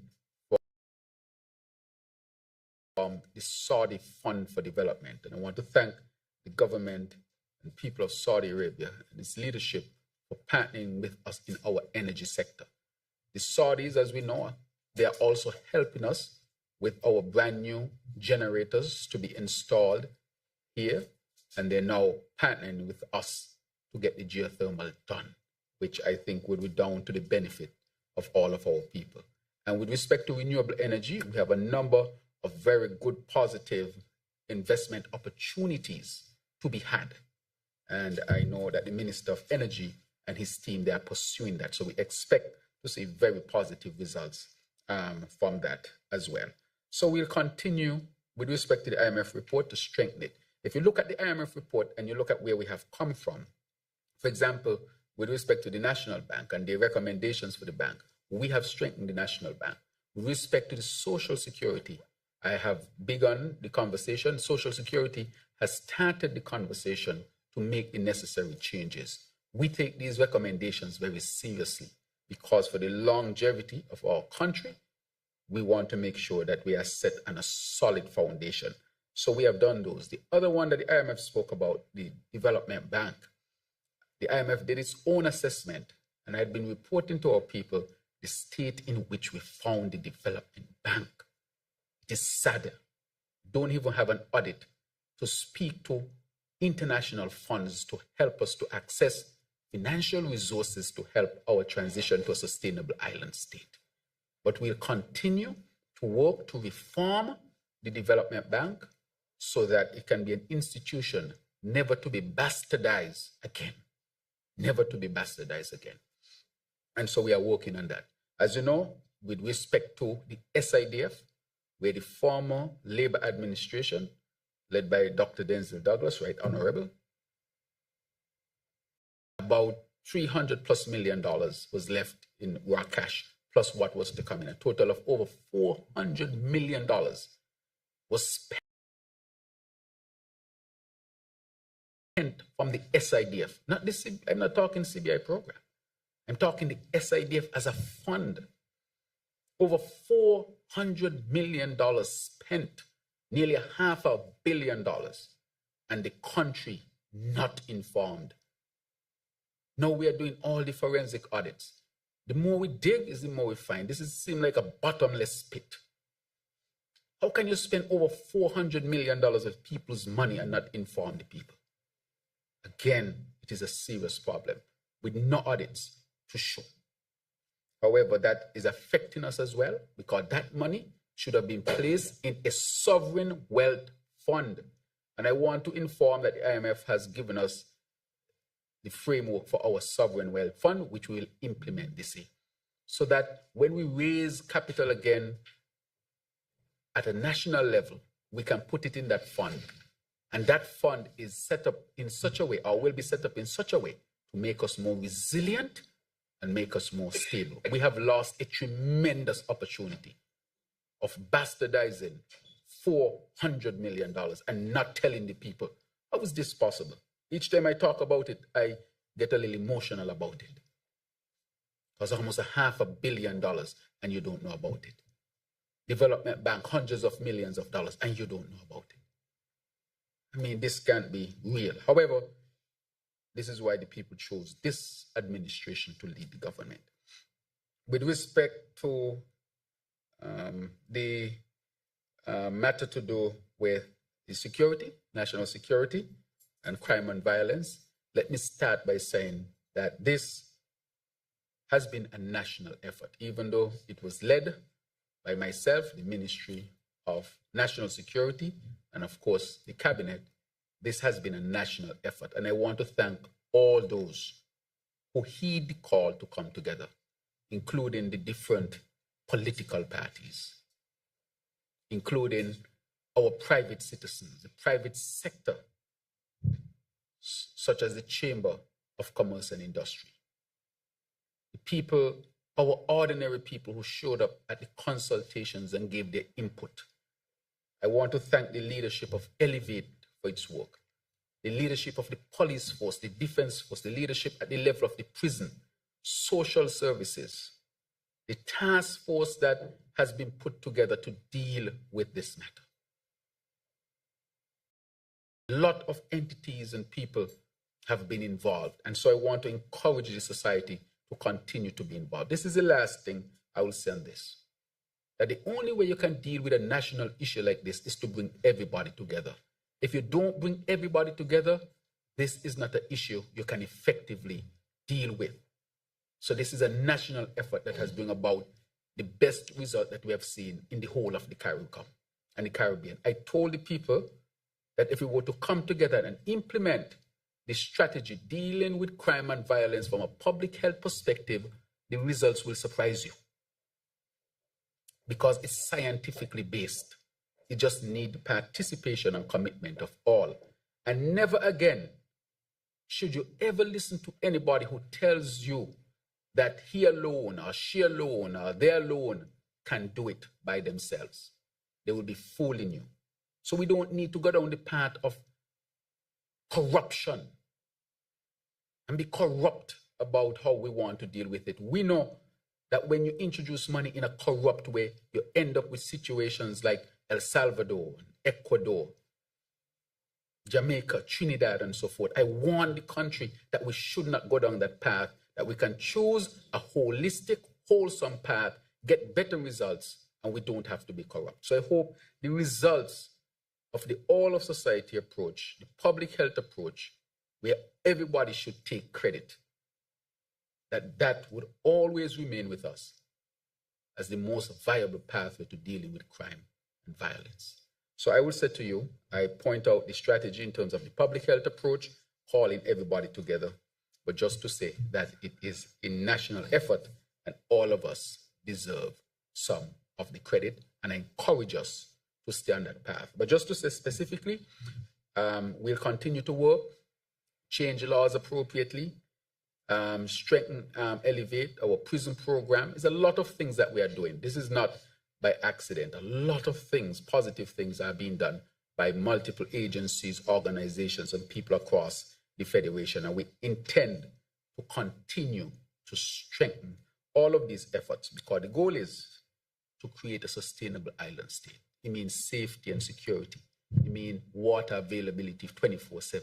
It means energy available 24/7, and that is cheap. It means protecting the environment, protecting our waters, protecting our forests, protecting this land so that we can enjoy it and future generations can enjoy it, protecting our beaches. And therefore, we will continue with this holistic approach. We will achieve things that will be considered amazing because, again, we want to ask all of our people to participate. With the people participating, almost any issue can be dealt with. I don't care what it is. It's just that, you have some international issues that we don't have control over, but still coming together as a people, we can face them and we can overcome them, from climate change to international trade wars. But I encourage us to continue to work together as one people. Thank you very much. Right. So there's a question for the minister, but I'll allow her to ask a question, and then we'll let you answer, Minister of Sports, on Michael Louis. Go ahead. Thank you very much, Prime Minister. And you in part touched on what I wanted to ask about. We're now in March proper, and there have been no homicides in the Federation for the year. I think that is significant. So I was hoping for an update on the work of the Citizen Security Secretariat and the task force which you chair, along with co-chair Senator Phillip. Last week, there was also a significant intervention, the first of the year, where the primary and secondary schools in the country were gone into. That was something done in partnership with the Ministry of Education, highly successful from all accounts. So the Minister of Education is also here. Perhaps he can comment from that end as well on what they think about the citizen security efforts and interventions. Thank you.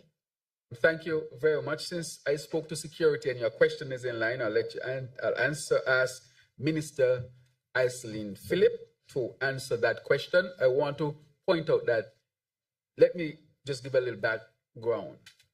Minister Iselin Filipino is well trained and trained in programming and projects and so forth. So when we wanted to embark on it, she came to see me and she said, Prime Minister, I want to get directly involved in this. This is what I do. This is what I am trained to do. And Minister took on the leadership to co-chair with me of the task force. And she has been tremendous in terms of her work, her dedication, but her capacity and know-how. I know she wouldn't say this about herself, but I wanted to say how much she has significantly contributed to this. Of course, not just politicians, but there are others who are not politicians who have contributed. But since she's about to speak, Minister Philip. Thank you very much, PM. I appreciate the commendation. In relation to citizen security and the Advisory Council and our plans in regards to that. So the question, of course, in relation to the reduction in homicides and the fact that we haven't seen any, as the Prime Minister said, I believe is attributed to a combination of things, not only the efforts from national security in relation to law enforcement and criminal justice, but of course, because of the response that we've been getting and the efforts we're really making to engage with the community, which is what we're really trying to do through citizen security.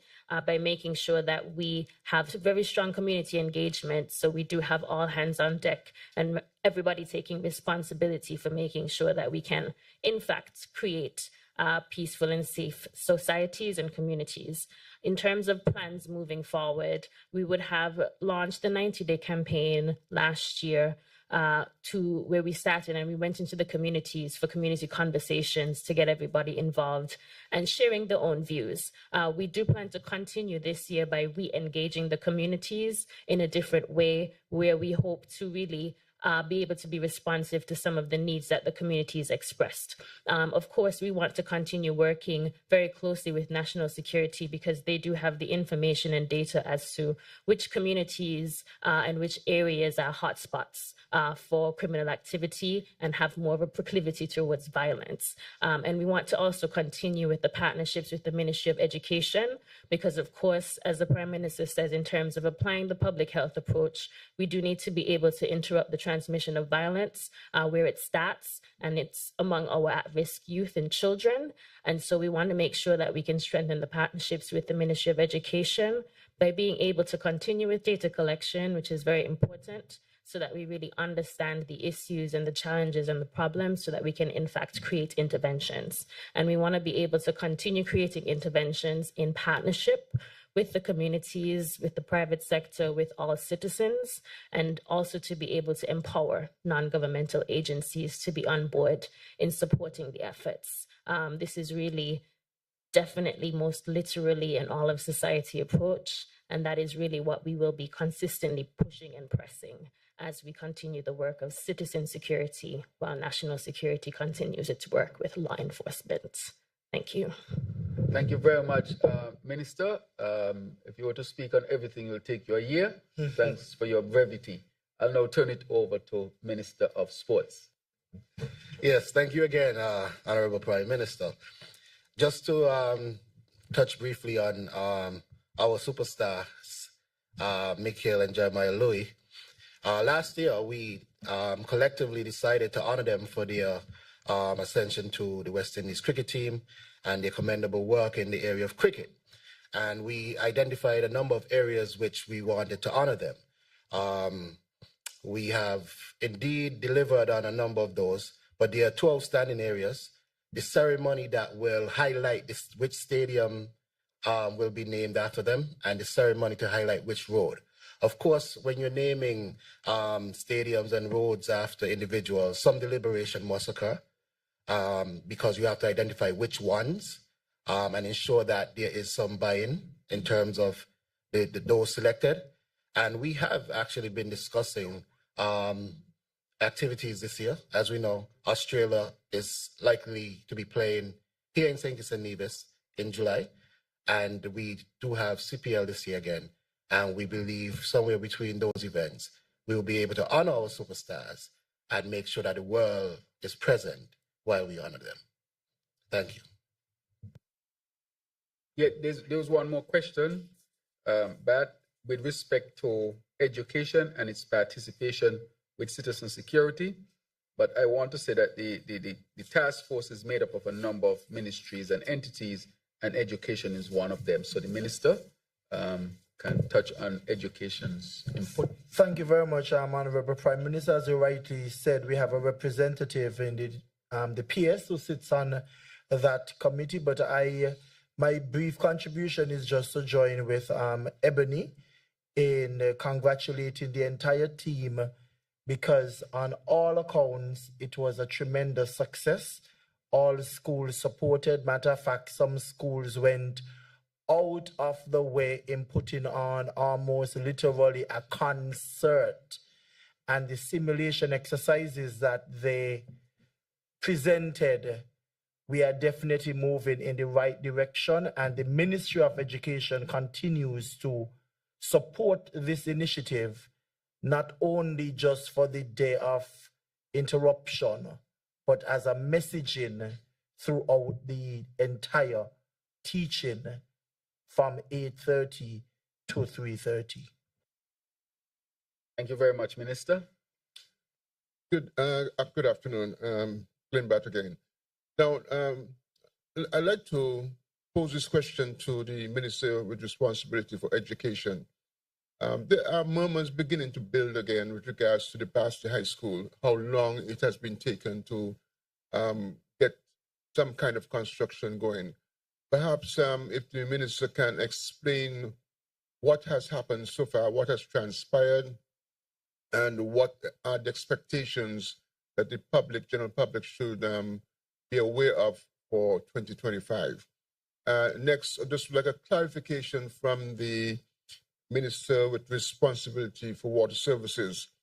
Not water services, for energy. The agreement with regards to the Leclanche Soltec thing was basically ended. That particular project had a component, the energy storage component to it.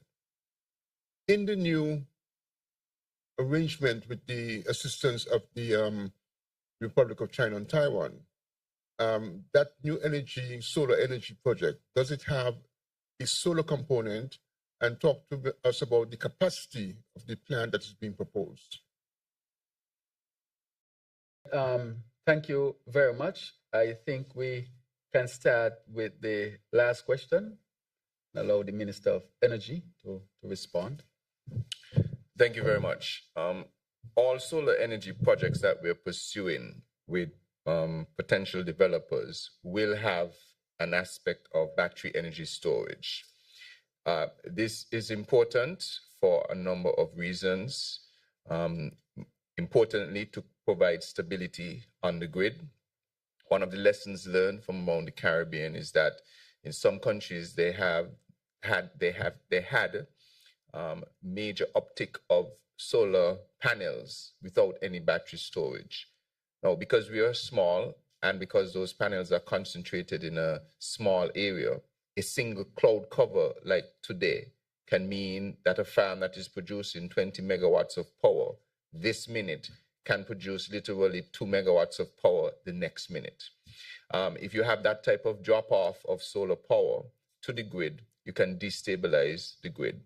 And so you need battery energy storage to regulate that drop-off so that you can ramp down appropriately. And if you need to go back to traditional sources, you can ramp them up to match that. So all projects that we're looking at, including with the Taiwanese and also the process that Skelec is undertaking to onboard other developers, will have some element of battery storage. Second reason for battery storage, of course, is to extend the amount of power you can give to the grid over a period of time. Obviously, solar is only viable from about 8 a.m. in the morning to 4 or 5. Batteries used to extend that. Now, naturally, you can have batteries that extend power right into the night, but then it becomes economically unfeasible.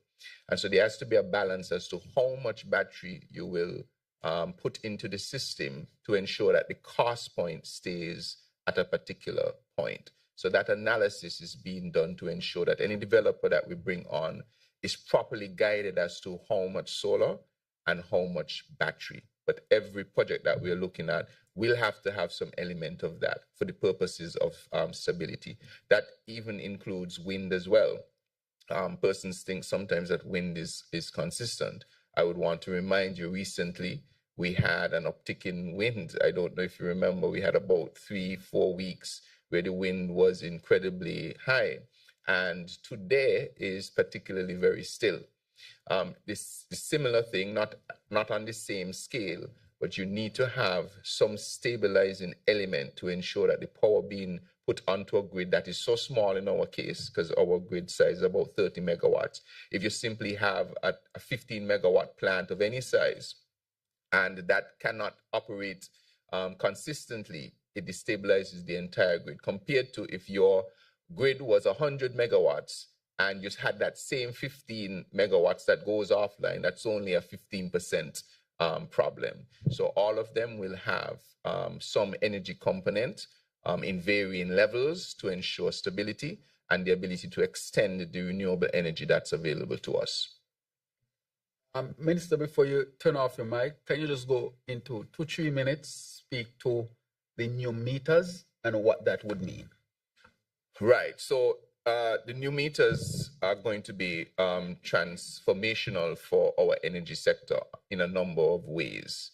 In terms of a technical viewpoint, I mentioned some of them before. We will now be able to view everything that is happening with the energy going in and out of your house. So if you say something is happening at your property, everything will be able to be recorded. These are smart meters, and so they now can be controlled from a control center and observed from a control center. So billing can be more regular, and it's going to be completely accurate.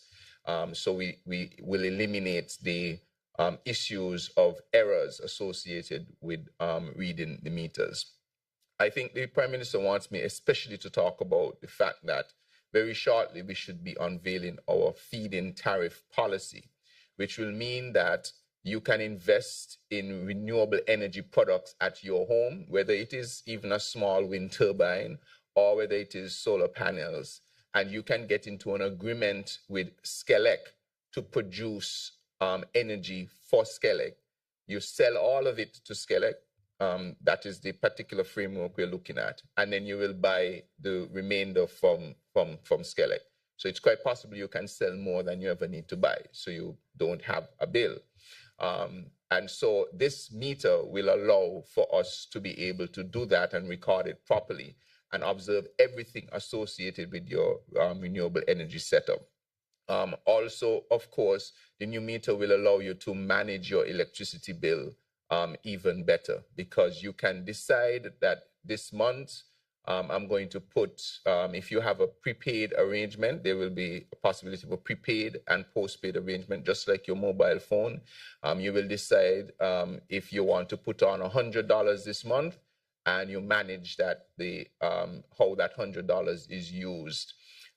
You will be able to obviously get alerts and follow as to where that is, so you can actually see your usage over time and understand what you need to connect in your house to be able to manage your energy usage effectively. So this will help Skelec, obviously. There will be no need to disconnect anyone because you will be in complete control of your energy. You can decide when it goes on, when it goes off.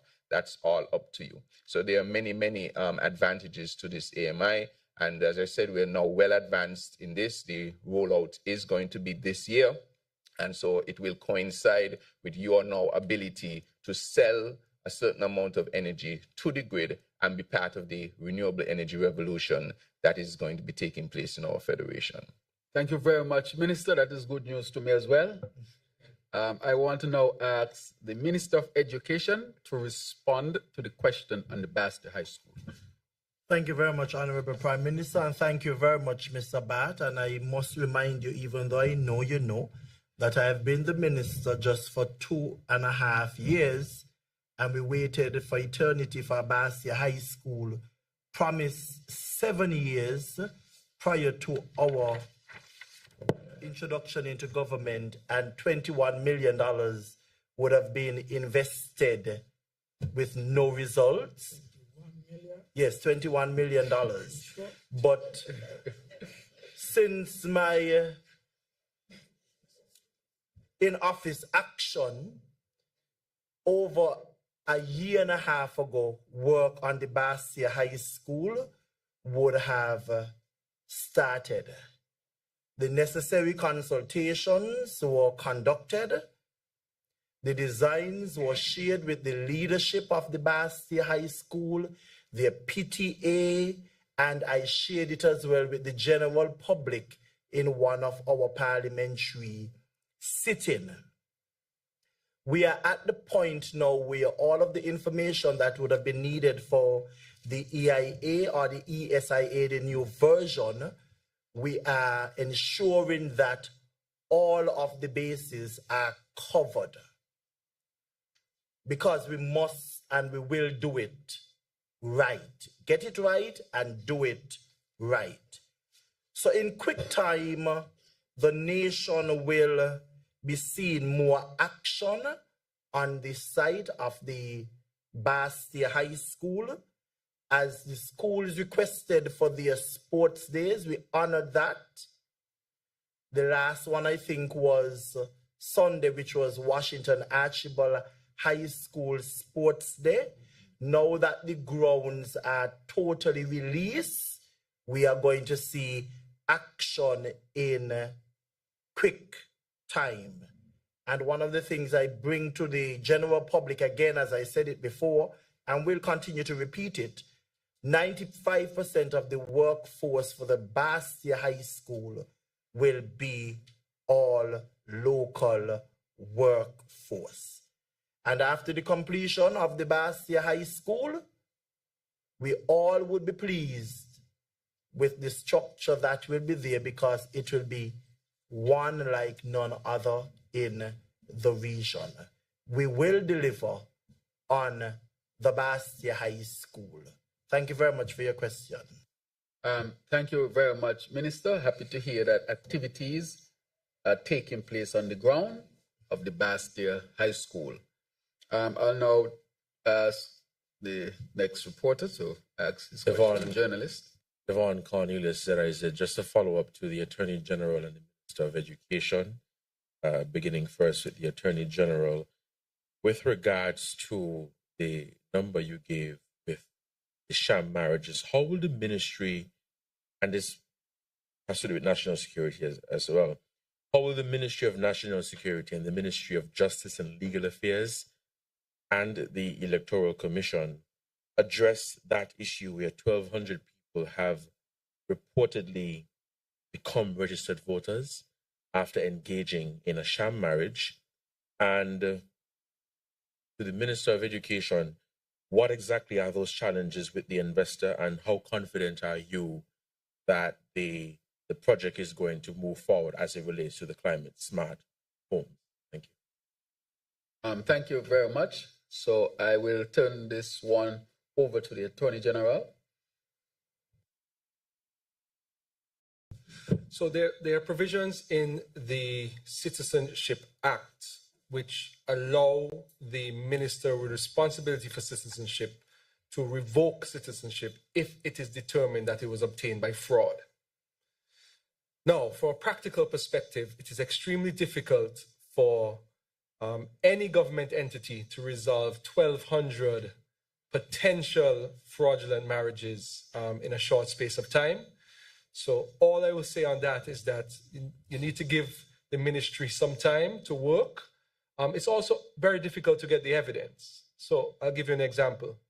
With one of the matters that an investigation was conducted, the person that received the money actually issued a statement to the police admitting to the fraud.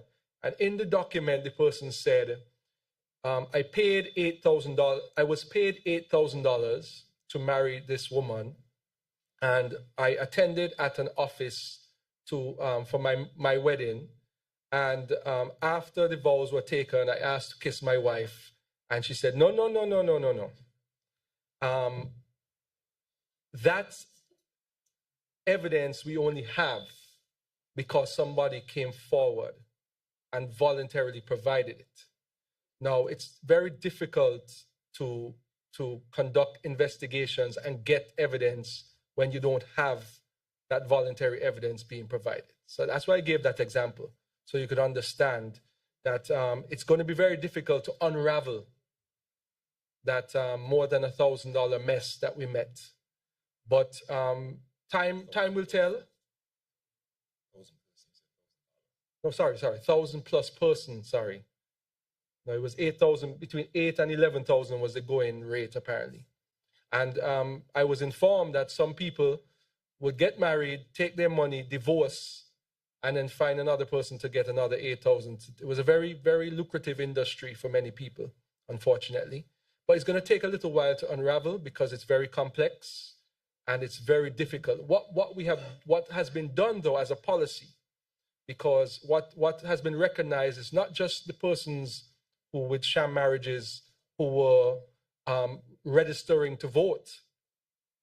They were also trying to pass down the citizenship to their children. So, for example, somebody who had a child in another place, they would get married here, gain the citizenship, and then apply for their child who was in another country to get the citizenship. What has been done on advice from the chambers is that every application that is made for citizenship, there must be an affidavit swearing that it was not by way of fraud, which puts the person at risk of prosecution for perjury if there is then evidence discovered that it was a sham marriage, so that the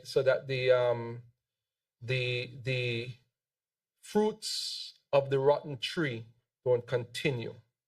That is how we've tried to protect our country in that regard, but it's going to be very difficult to unravel as you would expect with those types of numbers. Thank you. As the minister, of course, we are a country where we have gotten immigrants, and so we are not anti-immigrant at all.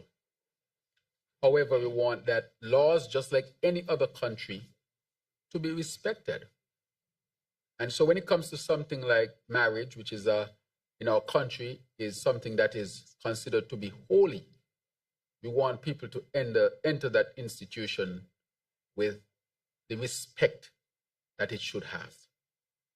And therefore, we want that to also be part of the discussion, that we are for people getting married and getting married with the right intention, people having a pathway to become residents and citizens of St. Kitts and Nevis. But our laws are there, and we are a nation that respects laws, and therefore we are asking that all respect our laws. So while we are pro-immigrant, we are also saying that our laws, just like any other country, should be respected. So I also want to give the opportunity to the Minister responsibility for housing to respond to that question. Thank you very much for the question as well. As I indicated in my original statement when I spoke about housing, and I highlighted the fact that there are a number of challenges. Of course, some of the delays is contractual, and that is being handled with the Ages Office.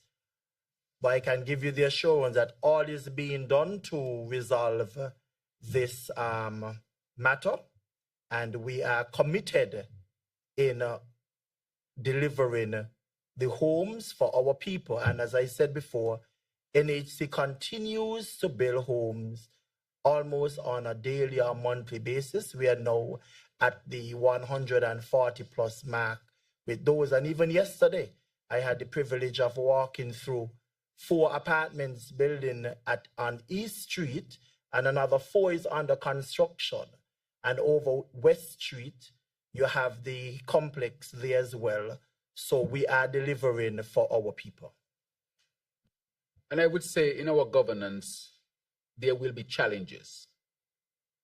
That is how governance is, or that's life. What makes the difference is how do you deal with your challenges?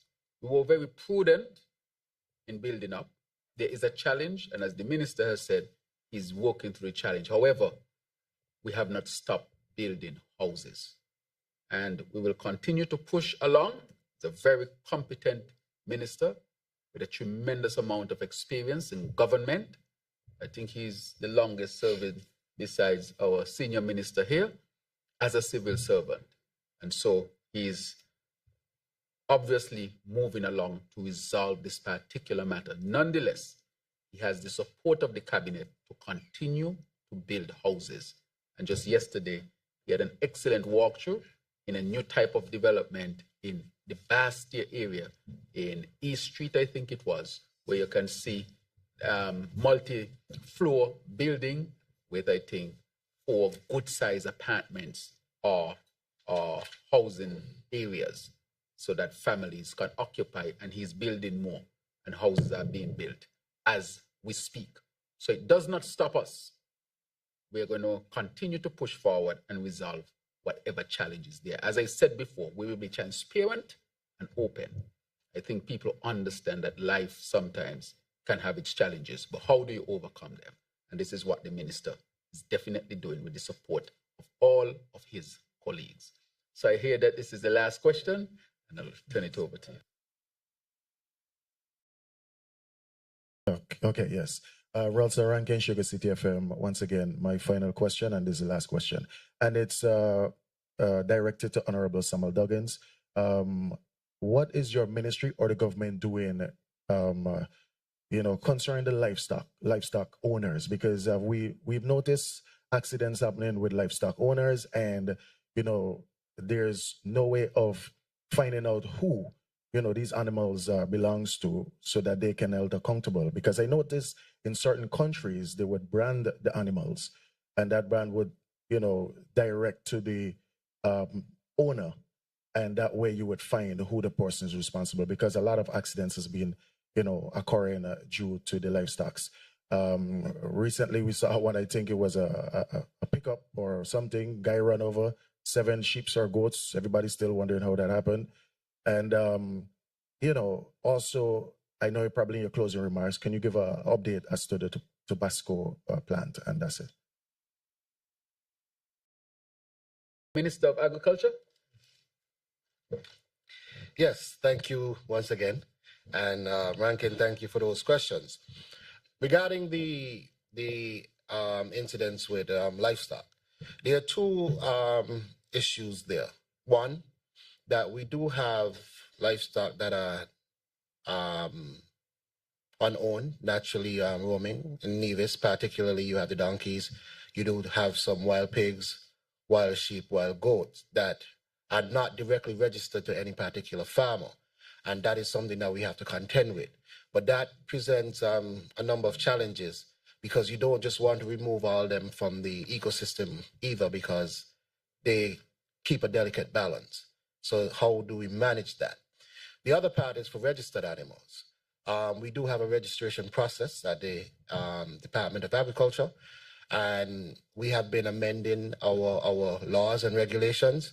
Most recently, the Plant and Animal Protection Act were brought forward, and we want to be able to start putting the right laws in place to then enforce on the back end properly.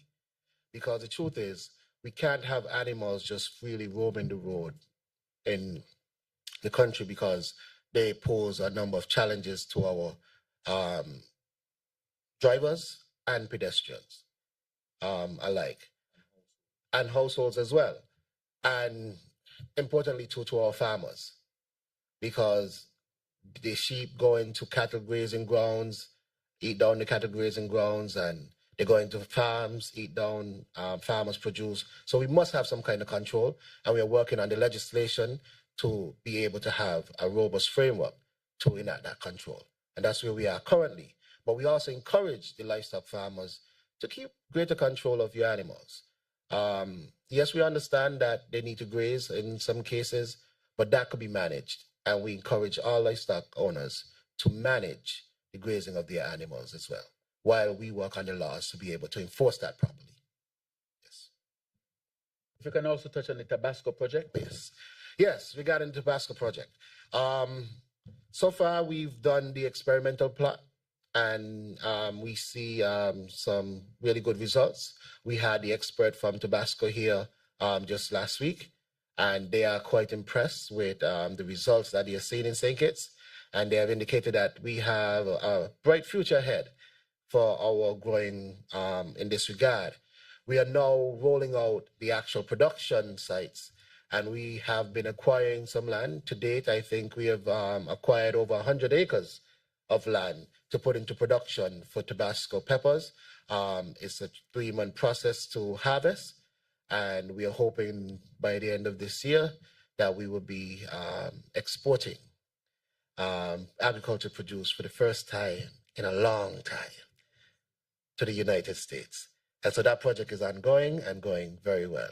We are seeing the fruits of that already emerging. Yes.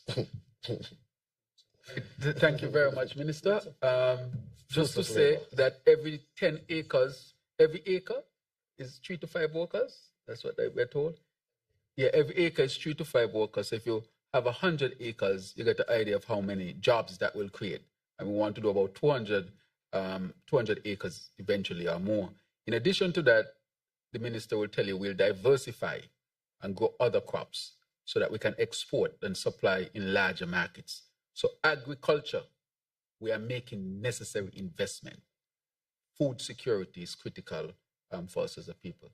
I want to give the last word to Honorable Dr. Joya Clark, who has a very special announcement and to fill us in with details to deal with some.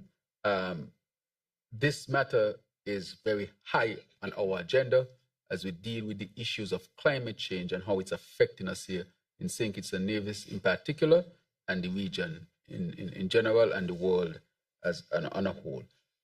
Dr. Joya Clark. Thank you, Prime Minister. For a moment, I thought I had a wedding announcement, but I didn't know. But indeed, so Island Innovation, James Elmore and his team, they're here with us in St. Kitts, and they're working very closely with Ms. Sharon Rattan, who is leading on the event coordination for GSIS.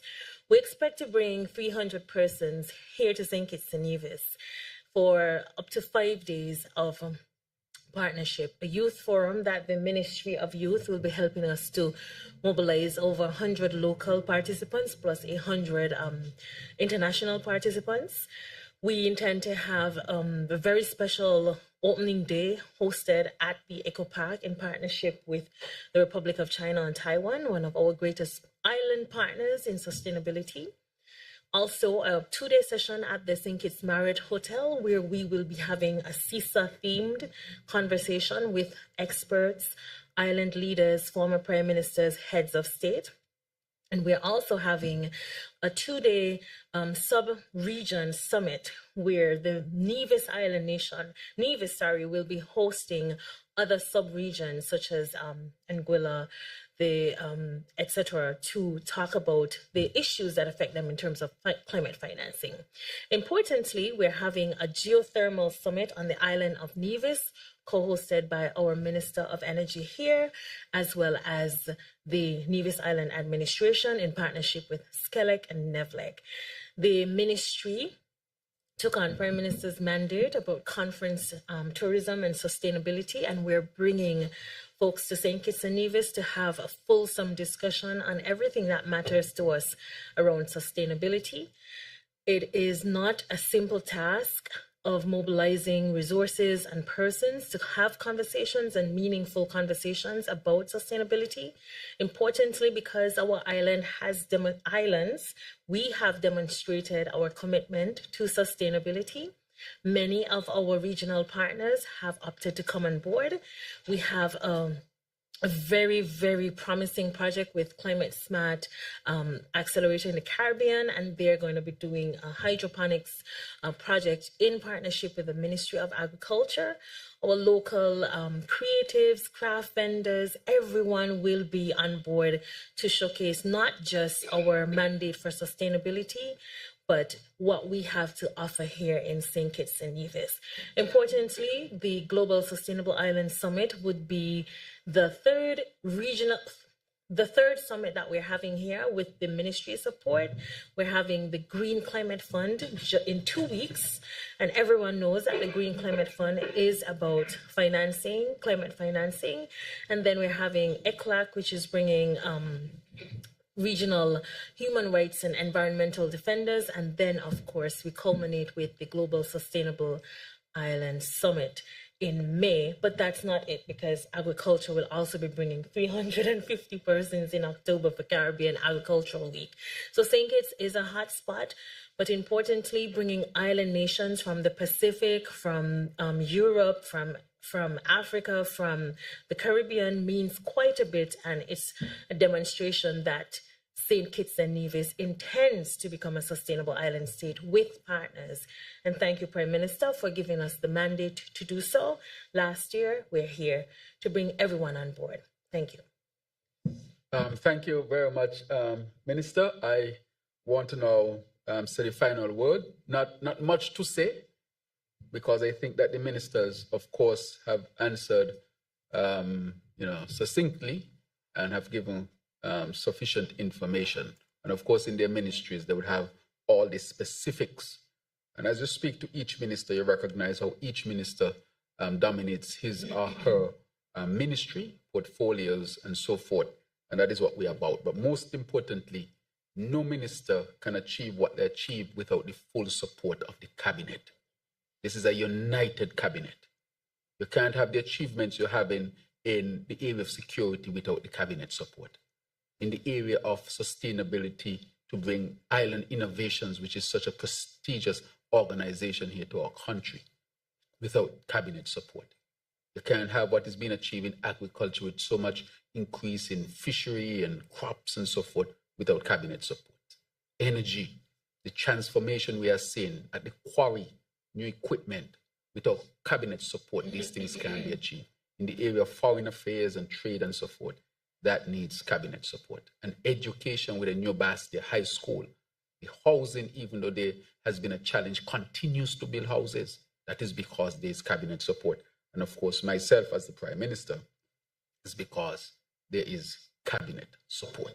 So this united and strong cabinet has its focus on delivering for the people of St. Kitts and Nevis through the many challenges, ups and downs, especially in a very unpredictable world where climate change and geopolitical issues are affecting us. We have not contributed, but we are asked to respond. And respond we will, not just as a party or just as a government, but as an entire nation. So we'll continue to work together to bring about the best results for all of us. Thank you very much. Mr. This press conference has definitely highlighted why, how, and where this government is and for who, you, the people of St. Kitts and Nevis. Before we conclude, I would like to extend appreciation to all the members of the media for your ongoing dedication to keep the public informed, our government ministers, of course, for taking the time to provide updates and engage with the media. Our sign language interpreter, Mrs. Lanicia Collins-Williams, for ensuring that our deaf community remains informed on national affairs, and the listening and viewing audience for your engagement in this important discussion on our country's progress. Thanks again, and may you all have a productive and blessed day ahead. Until next time.